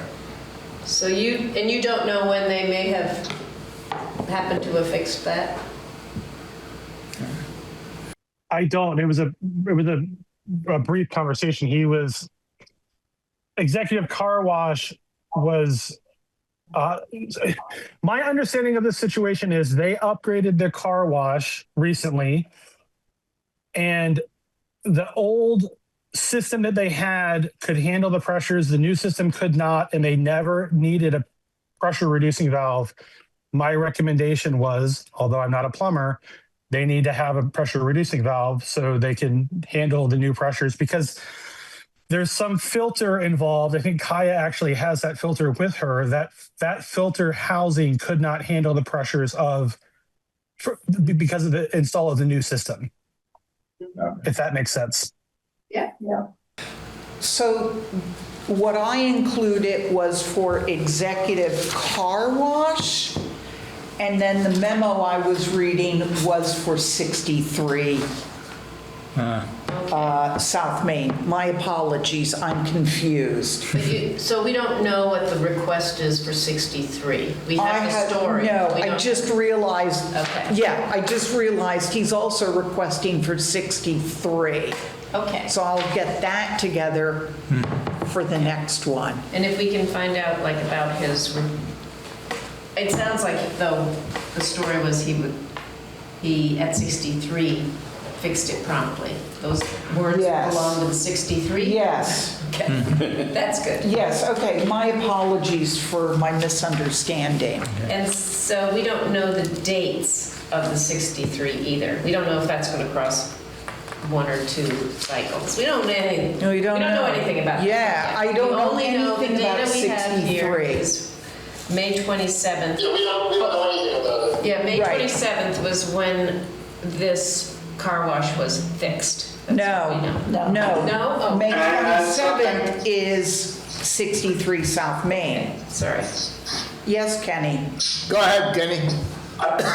The email that I think we're referencing, the leak was discovered on 27th of May and fixed properly. That from what I understand, that is 63 South Main Street. Yes. Okay, so that was I don't know what the total loss of water was for that. It had been happening for quite a while. It's a rental property, it's an Airbnb, so I don't think he realized the leak. My assumption is that leak was probably happening back into the winter. And Kenny, did you say that you do not know and did not fix whatever was happening at the car wash? Other than The car wash, I had no involvement with the fix or didn't know about the leak until after they had fixed it. I think the only thing Kenny was aware of with Executive Car Wash is when I asked about, could he turn the water pressure down? And Kenny Right. said, no, we can't. Yeah, the PRV. Right, so we'll have to get the pressure reducer valve. Yeah. When was the... So the only thing we can make a decision about is the car wash. Is the car wash, yes. So when was And the question, it fixed? Well, and part of that question is how to deal with the next bill. Okay, that's part of the question. Right. We don't know when it was fixed. And we don't have Because the it next was- bill at this point. Yeah, we don't know when it was fixed. We don't know when it was fixed, and we don't know what the cause of the leak was. I think we can only act on what's here and see what happens next time, and, Yeah. you know, we don't have any information about the next time, so we're talking about something that we don't know whether it leaked or how much, or, so I think we can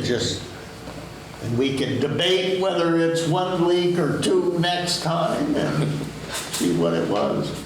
Especially whether it's 2 leaks or 3 leaks so far, maybe 4, who knows? I would only say, and I don't want to throw a monkey wrench in this, I don't know if the car wash's usage is very cyclical. I mean, you've compared it to the last 2 previous, Yes. but was that the last 2 of that season, or was that the That was last previous 2? You know what I'm saying? A year ago.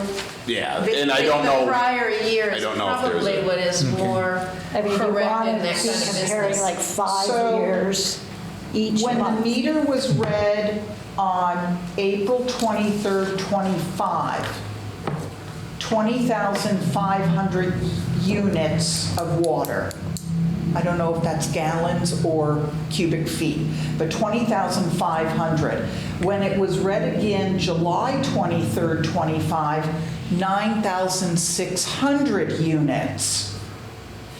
It's read on October 28th, 25, 12,400. When it was read January 21st, 26, 19,800. And then this last go around, April 21st, 26, 59,300. Yeah.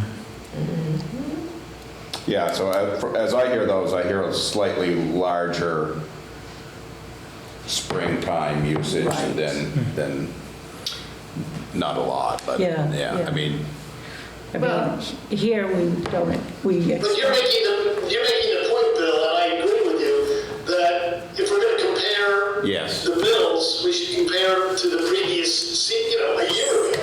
Yeah, I think in a case like a car wash, yeah, For the yeah, car wash, particularly, yeah, yes. agreed.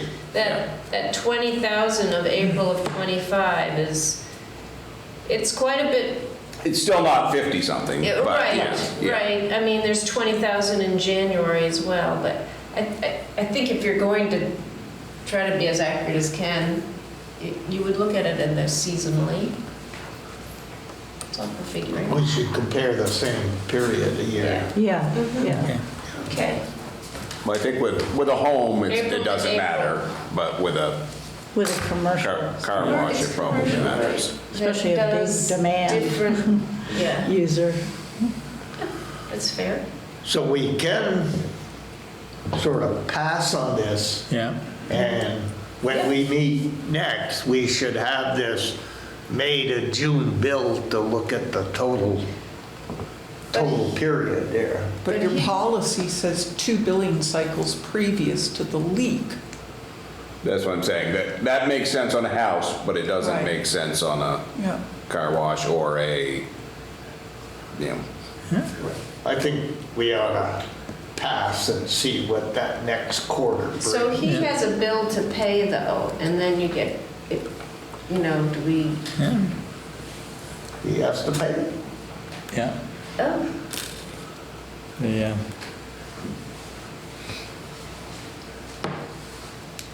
This is something that we do if he meets all of the criteria, and we don't know if he does or not. okay, and we don't know, we're not at that point. Yeah.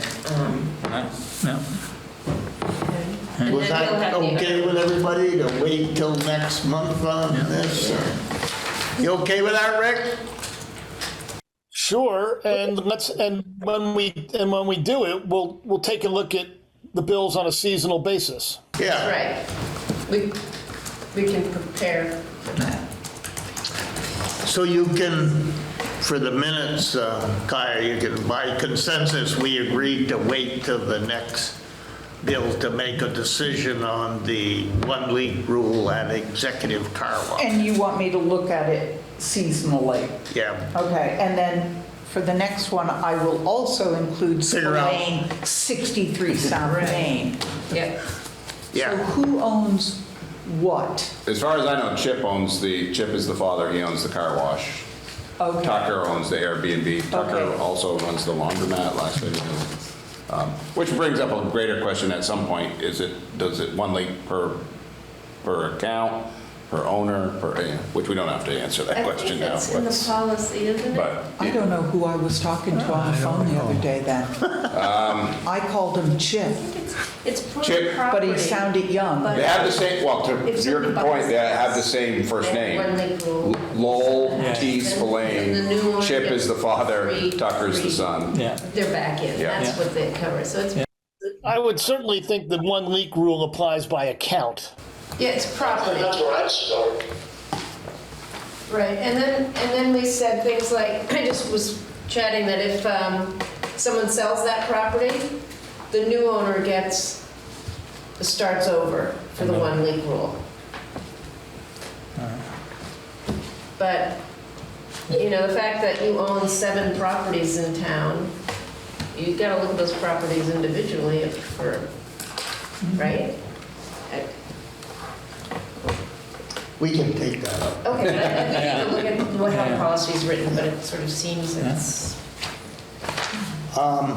Moving on from our lengthy leak discussion, Bob and Woody have worked on some corrections to the 2025 annual report.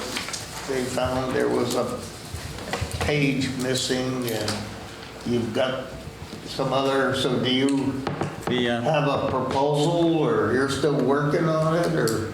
Okay, we have the extra page, and the other thing is, it's largely, we said we would take money out of some of the funds and spend it this year. And the amount that was taken out of the funds exceeds the amounts that arrived in the water and sewer budgets by $45,000.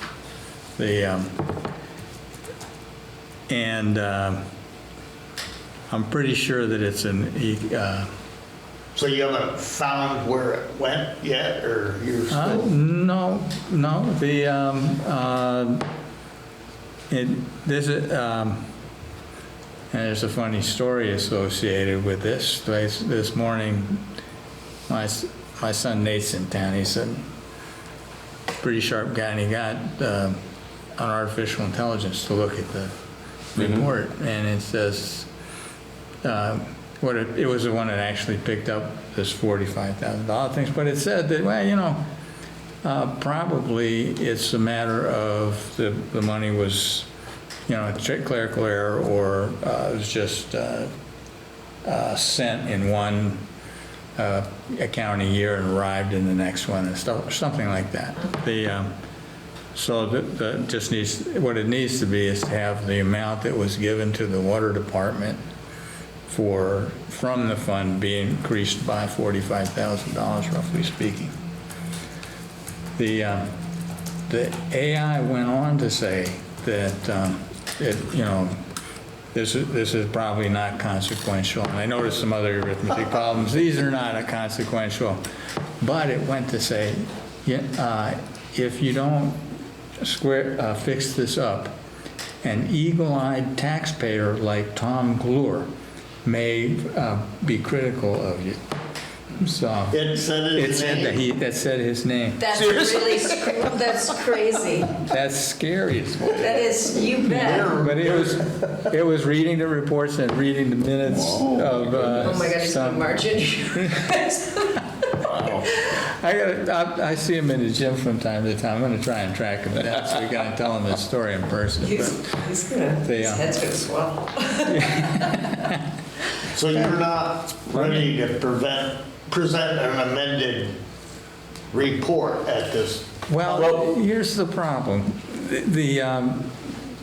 What we need is to have the annual statements from the investment accounts to, you know, before I say it's okay, I want to go back to the original source where there's piles of money and see if the piles of money are the right size. And I don't know how to do that, and the kids and grandkids were in town and I didn't get to do anything about it. But that's the next step as I see it, and the only one that remains is to check those numbers and resolve the naming issue. Yeah, well, those are all, that would be done by requesting statements for all these accounts and in question, and months of them, so that it's just very trackable. Yep. So that would just be asked by Bill to Edward Jones. Yeah, I think Bob did pick up, we did have one glaring issue with the report where we had submitted 3 pages and only 2 got printed. Some snafu between the digital version and the paper version and what have you, which I say glaring, I mean, it only shows that we're missing, you know, $1.6 million or something, you know, somebody might pick up on later in life. Yeah, I think eventually we're going to have to put something in the record with it, like an amended thing here. You're not ready to do that. No. The other thing was that at one place it says this money is being transferred to, quote, water and sewer, you know, and that's not a thing, you know, water from an accounting point of view, and that needs to be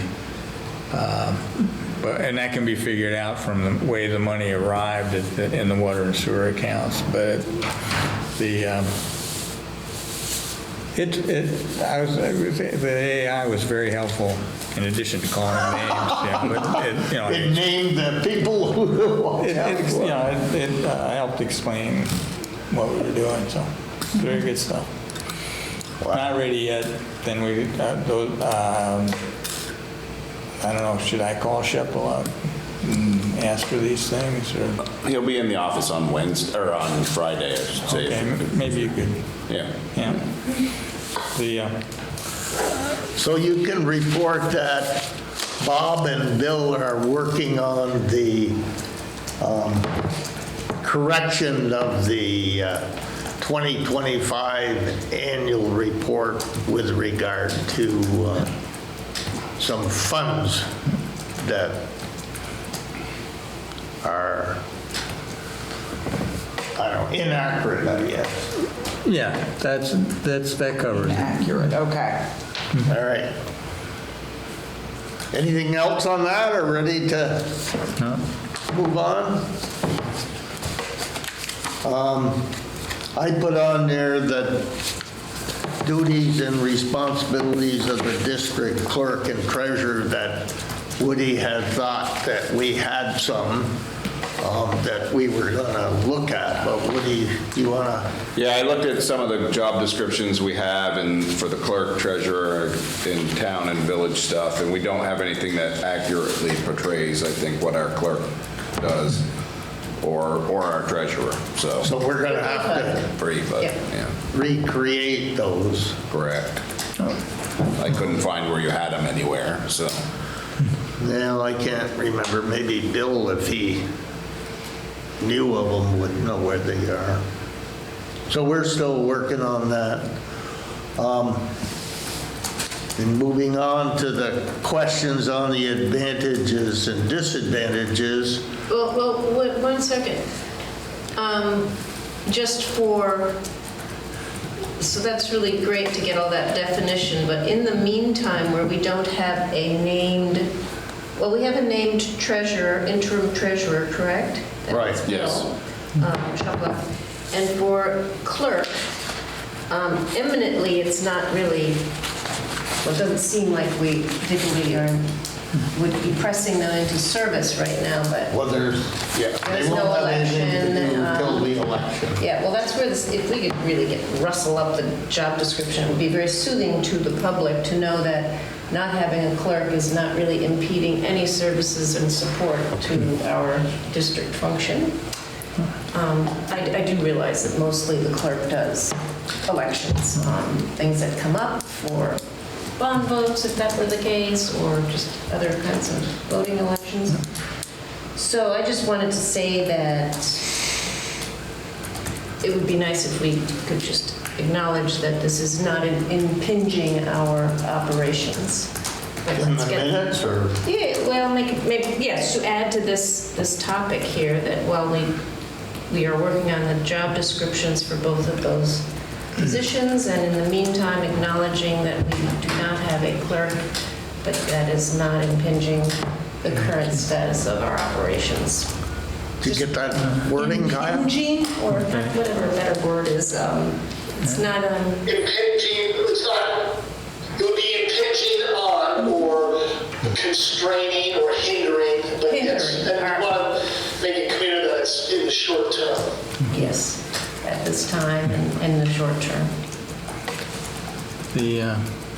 I noticed that the town gets, I think it's quarterly statements of financial position, and we either don't get them or we don't get them once a year. So I think that adopting the same thing, and that'd be a task for the Put that. treasurer there. For the treasurer. Yeah. Yep. Nope, good idea. So are you ready to move on with that? Oh, yes. Adding to the Thank minute? you. The advantages and disadvantages, Bob had thought of one idea to ask employees about any cost savings if, we were. One option, I've also called Heather Law at the Vermont League of Cities and Towns about helping with an RFP. We've traded phone calls, but I haven't caught up with her to know what they can do with that. I was also thought it would be good to ask Tom and Valerie if they wanted to sit down and we go through the, I think it's the 2018 annual report that listed all of the steps we went through to create the district.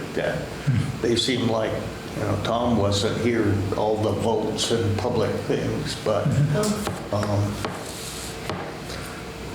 Valerie didn't stay and Tom wasn't here, so I'll still see whether they're interested in sitting down and walking through that.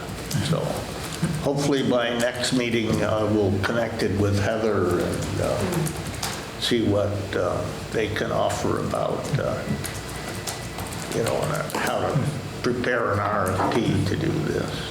I'm encroaching on your space here. Yeah. Well, that sounds good to me, Skip. I would just say that it's not merely what happened and I know you know this, it's not merely what happened in 2018. It's a whole history of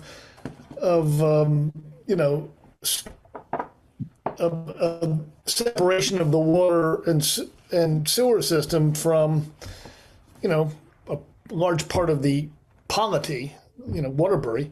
Yes, we had, That all comes together in 2009. and in that report, we listed all of the merger votes and their votes, and the one that was passed and then reversed and things, so that's a part of it. So we ready to move on? The letter to the Attorney General that Rick and I had met with, had a phone call with Jim Barlow and things, and he was supposed to draft us a letter on the issues you had raised and the 3313 and things. He didn't get that letter to Bill till yesterday, and Rick was out, and we thought it needed to be edited to properly point out the question that you had, so he wasn't able to take a look at that between now, from yesterday to this meeting. So hopefully we'll have a redrafted letter for next meeting to look at that we can share about asking, the Attorney General your question. Jim had a pretty good point about you want to ask specific question. You aren't asking to rewrite a policy and stuff and things. Yeah. So we were trying to define your specific reference to the designated versus non-designated fund. Mm-hmm. You anything to add to that, Rick? Or? No, I think that's right. We only got the letter yesterday. I only saw it this morning briefly, and I don't think it's ready for prime time. I think we need to talk more with him and more accurately define, as you say, the question. So yeah, we'll do it. We'll have it and go through it in the next month. Any further questions on that, or?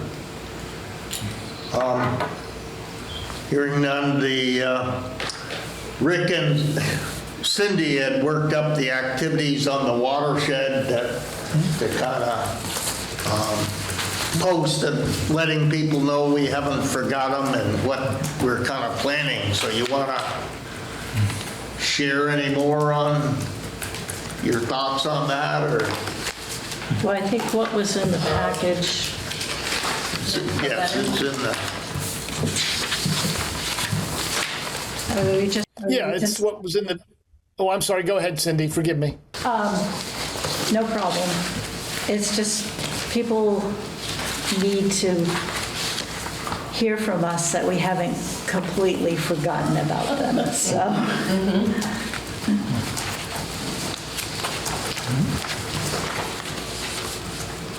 And we are in the midst, of course, of developing the agenda for the next informational session. And we've talked about, having forest, parks and recreation, A&R, and users and user groups. And so we're making those phone calls. We're reaching out, and I've reached out to some local businesses, but it's been a slow time in the last last 3 or 4 weeks. I don't know if everybody saw the notice from the Attorney General about the 2 guys in Stowe that were, I think it was on state land, wasn't it? That they. Yeah, Valerie mentioned that this afternoon. Yeah, timber theft. Yep, state land. Oh, that was the purpose there was timber? No, it falls under what's known as the timber theft law. So anybody that cuts trees. Oh, yes, okay. Well, they cut 300 trees or something, it said. So hopefully that serves notice to folks that going up on the watershed have, have potential big risks there. Yeah. Whatnot,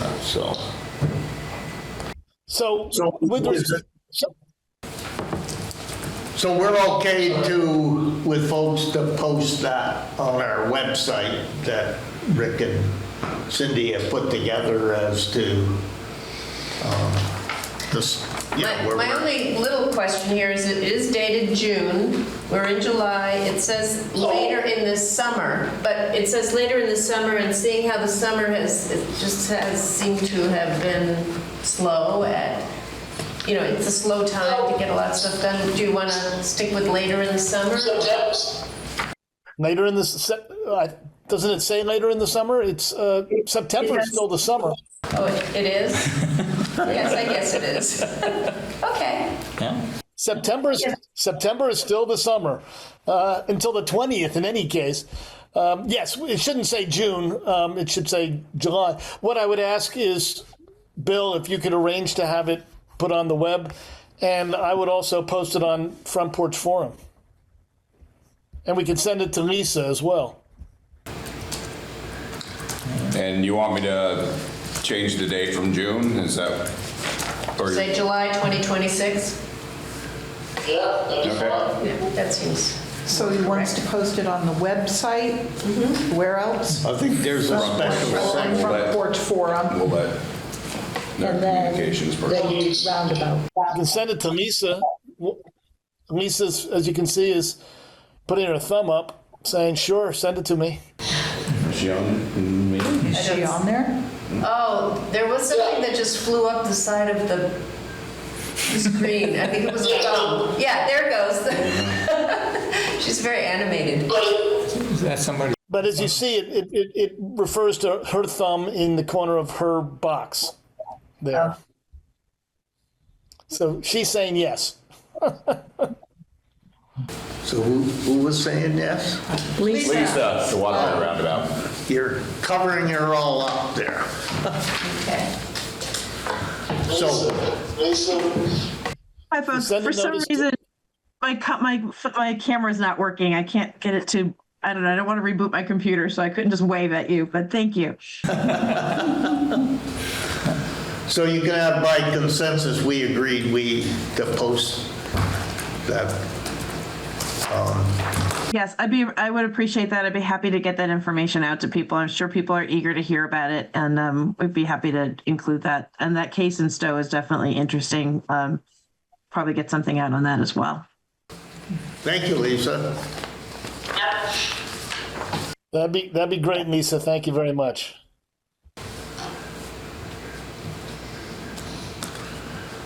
So we're ready to move on? I just want to add there have been several other cases related to the timber theft law and mountain bikers being prosecuted in the state.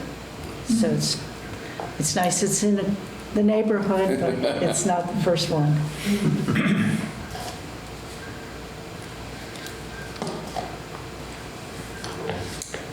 So we set to move on? Yeah. Next, funds for the East Wind Grant. So it's sort of saving some of the good news to last that Cindy It's wind. has been working on and can report on. I guess you just heard today or yesterday. Yeah. So again, we have two funding sources for the East Wind project. One is congressional designated spending, which is administered by EPA.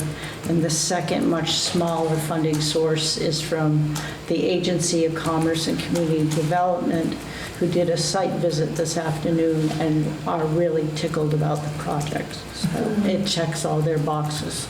The bids came in lower than we expected.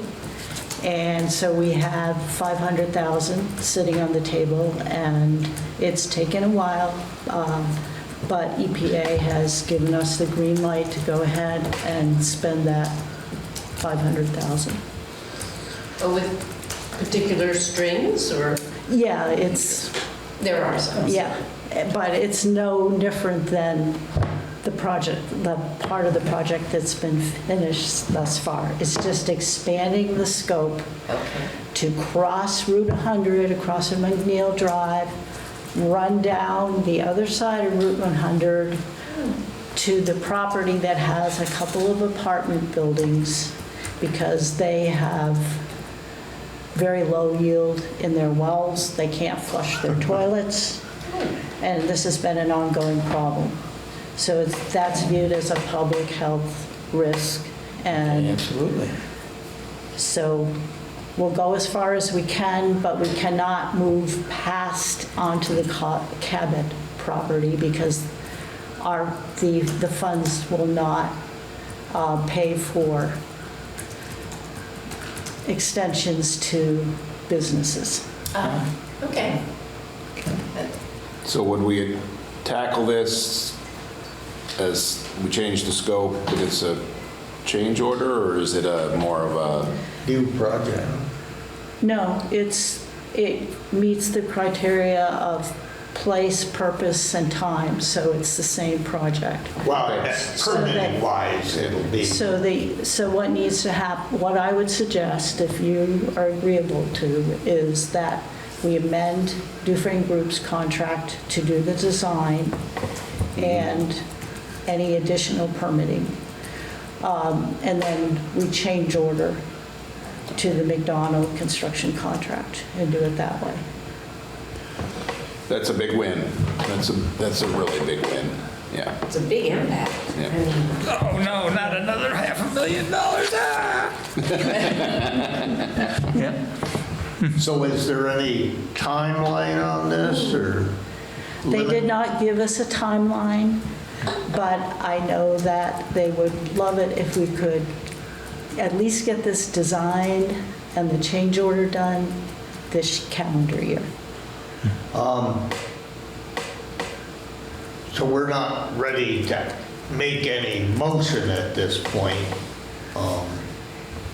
Are we or not? I think we are. I think you better. Yeah. We need to hop on it. I mean, it's the allowance to just continue this project. Yeah. It's been defined as warranted and So what is your motion that we should pass? So I move that we proceed with amending Dufresne Group's professional services contract. Hold on, Dufresne's professional services contract. Thank you.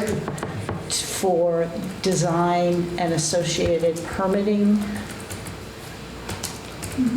for additional scope to the East Wind project. And that we allow a change order to be drafted and executed with the current general contractor. Now, can Bill sign the change order, or is that gonna? I think if we approve it, I mean, I think authorizing him to craft it and then we can look at it and then vote to authorize him to do it. So that would have a dollar amount attached to it? It will. Yeah. Yeah, because we would need to. they would each of those vendors would produce an estimate, right? Yeah. And then, based on what they offer, we might say, oh, well, we're gonna sign The that. engineers already put together an estimate. Okay. Bill and I had worked with them just to see what alternatives might be possible and could fit into the 500,000. So we know that, it's doable. Okay, great. Okay. So it won't be picking up Cabot Annex or the chocolate factory? Not unless we have other funds, even local funds, that can do that. But if we had local funds, could we have a separate contract You with? could use this contract, Yeah. we would just have to handle the money differently. Yes. And track it, so. Because they might, Bill says you get calls. If we get to that point and you feel you just want to extend the line 300 feet, the project won't pay for it, but you folks will have to. Yeah, I mean, we would have to talk with them and come up with the funding. None of those are public water systems, or? Cabot is, Yeah, but is a Yeah. public and yeah. by themselves, or because they serve the chocolate factory as well? Or? That whole building. complex, Yeah. that whole complex. Are they with the veterinary office? The vet's sure. different, but I think. I'm not sure. You said to expand the scope to run across Route 100. And Did you then- say that it could not go past the Cabot property, or it could not go to the Cabot property? It can, It will- the it will- funds cannot be used to pay for serving the Cabot property. It's Okay. probably a clearer way to put it. Don't mention Cabot. I'm not going to, yeah. What, Mention the commercial annex property maybe? Yeah. Yeah. It's, So will that go by the Sunoco property? Yeah, we have to go past the Sunoco property to get to the Yeah, apartment that's what I thought. buildings. but then that business, the Sunoco or whomever, they can all tap into this at their own expense, which is, that's the Yeah. whole point that makes this so wonderful. And then the annex property owner could bring, pay for the line extension and such and such. So. Yeah. So you want to second that motion? The second motion is to authorize. Yeah, that Cindy. Yeah. So complicated. Let's go. I second, let's go. Yeah.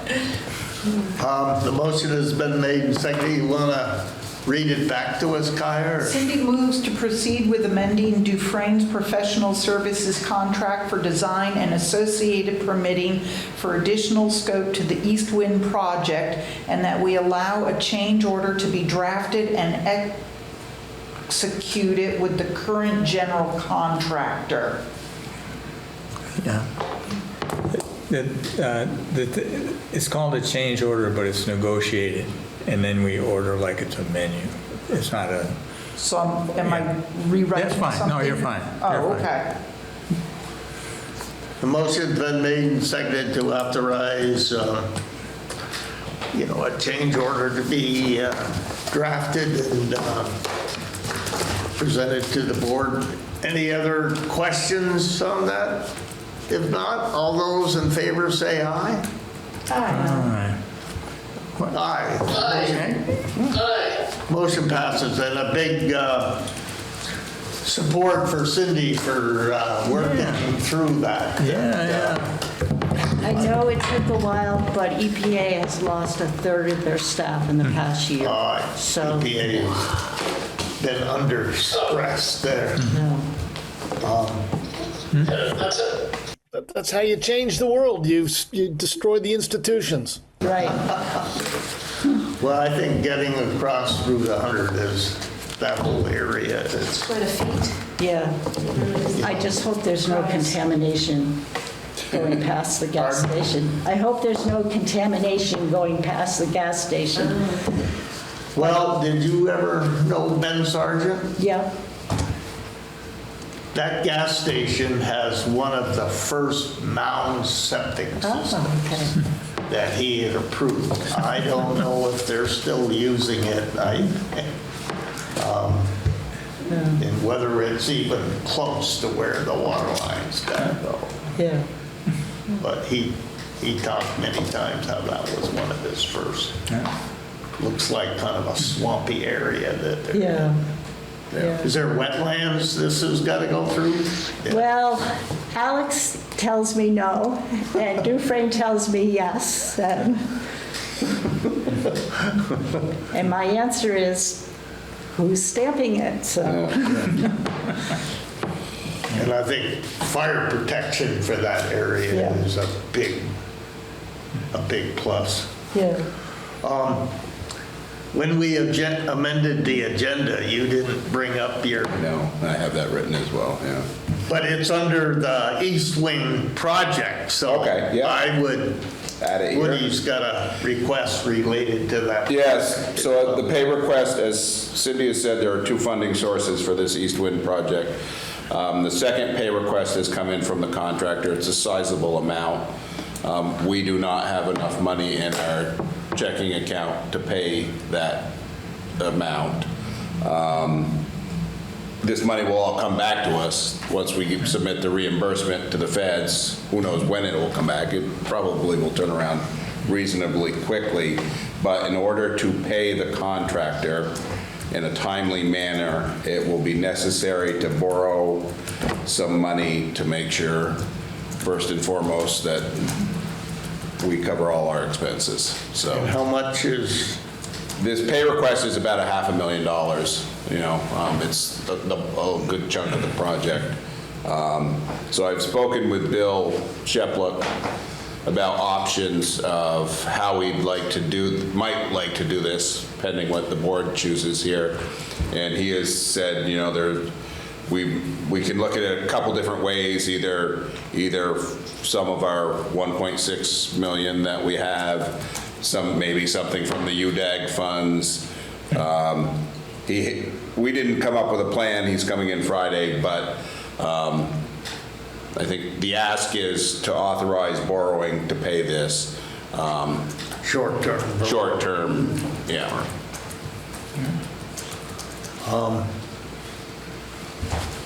Do you want to make a motion to Yeah. I move- authorize the short-term borrowing?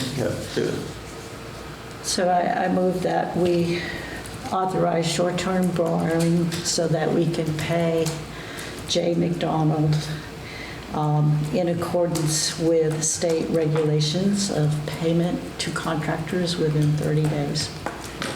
Thank you. Yeah. For the Thatcher Brook Street? No, that's different. Oh, that's a different one? For East Wind. Oh, that one's still on East Wind. Yeah. Oh, I thought it was, you were talking about. Yeah. I'm sorry, Cindy, can you repeat that? You move to authorize short-term Borrowing. borrowing, thank you. That's a very Pay important term. J.A. McDonald, Yeah. okay? For their second monthly pay requisition.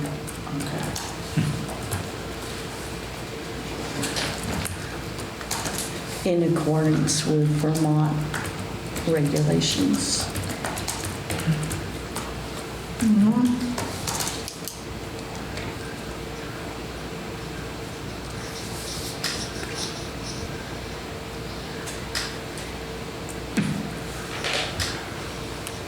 You got it? Right. The motion has been made. Oh, Second. You seconded. Yeah. Motion has been made and seconded to authorize the district manager to conduct short-term borrowing in accordance with state regulations to pay the J.A. McDonald general contractor. Any further discussion? If not. Yeah, I just would want to, yeah, if I may, I want to state the obvious, but I think we ought to state it, and that is, we're authorizing the manager to do this, and we're giving the manager discretion to find the least cost source of funds. Okay, and that's great, and that will be the decision rule that the manager, that Bill uses, and that's great. That means that he could get the money from any one of a number of sources, one of which is our own funds, you know, working capital. I like the idea, so I'm all for it. So you're all set? Indeed. The motion has been made and seconded to authorize the short-term borrowing in accordance with state regulations to pay J.A. McDonald. So all those in favor say aye. Aye. Aye. Okay, motion passes, and is this the second one, or is this almost the second pay request? This is the second pay request, but it's a good chunk of the work, yeah. So, all right. Yep, so the Thatcher Brook Stream Bank Stabilization Project, I think I brought some plans in a few times ago. That's down over the bank by the Armory. That's been designed, that's a FEMA hazardous mitigation grant where we received, I think it was $93,000 or so for design.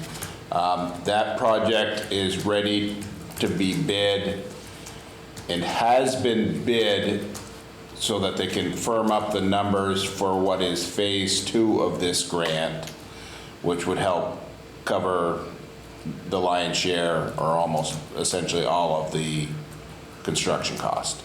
And I bring it up just to bring it up, that the project is moving. There's still obviously some uncertainty about with FEMA, but I've asked the Vermont Emergency Management folks to give us a definitive, yes, phase 2 can happen, yes, they will pay for it, you know. So what's the 93,000? That was design. For design. Yeah. And phase 2 is the? Construction. And they did, our design consultant moved ahead with bidding the project because there were some uncertainties with price fluctuations and what have you. And during the pre-bid, there were 13 or 14 contractors who showed up. Good. And some drove into the lot and turned away because they said, boy, everybody's hungry. There's no sense, yeah. So it's a good little project. It's become slightly more pricey, and FEMA is kind of looking at it a little now more thoroughly.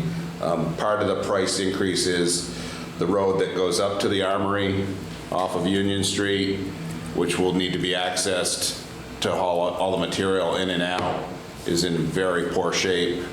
And you know, if we start running trucks over it all the time, the road might not hold up, and so that becomes a project cost, and FEMA's not really sure whether that can be added and counted as part of the project, even because it's not really hazard mitigation. Yeah, so there's a few question marks in the whole project, but I thought I'd bring you up to speed on where we are with it. What's the preliminary construction estimate? The construction estimate was like 355. And the bids came in about $500,000. Everybody saying, you know, diesel fuel, Yeah. you know, blasted rock. Those costs have just been, yeah. And the fact that apparently a lot of contractors are hungry too. We thought the prices would be, the prices did vary a lot, but yeah, just the trucking, diesel fuel, stuff like that, outlandish. So VTrans has on their website indices for fuel and asphalt and things like that. Yeah. For situations like this. Yeah, so I may come back to you at some point with a project that may move forward here, phase 2 of that. That was Alex's kind of pet project, wasn't it? Yes, it was. He came back from camp to sit in on a meeting for that one today. Good. Next up was the department reports.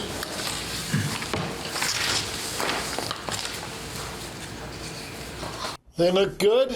I was intrigued to see that June water usage has been pretty steady for 20 years, if you take those 3 data points as any indication.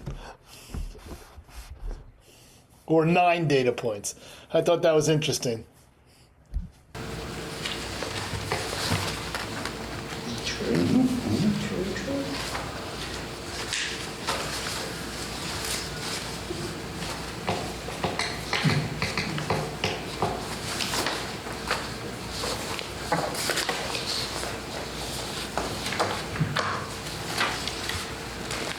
It was I don't know lovely if any- weather out there for working. All these pictures are quite gorgeous. I think that the good weather does a lot for you folks in that if you look in the gallery today, there's nobody here because the weather's so good. So now's the time to do shady business if you have anything to do, so. The alleged violation for a pre-treatment permit, who was that? Where are you reading that? The wastewater report collection system. Okay.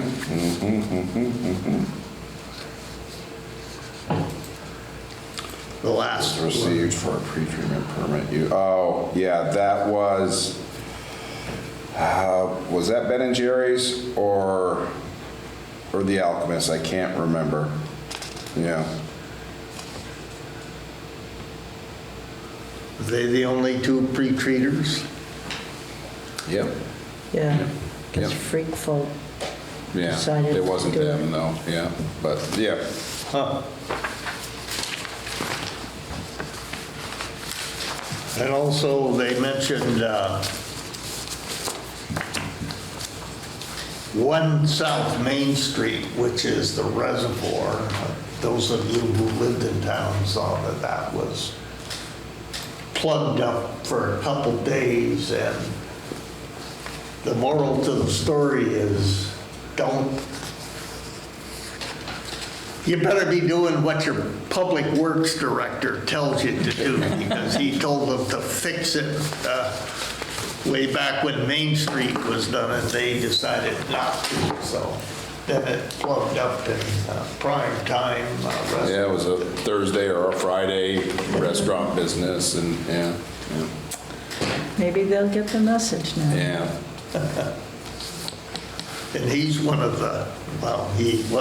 the better supporters of everything going on, so I don't know why he declined to do that.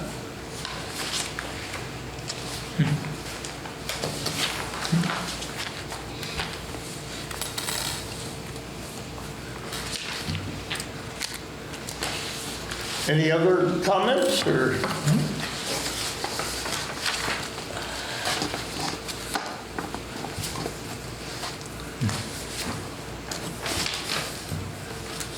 How's the overtime and things? Is that? I haven't had a chance to look at things, really, yeah. They're progressing on trying to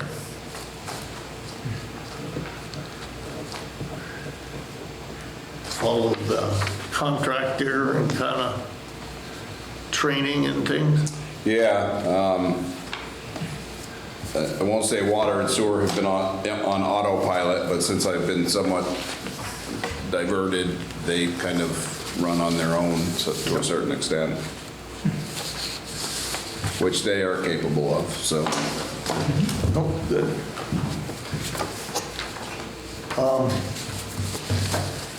Anything else before we adjourn?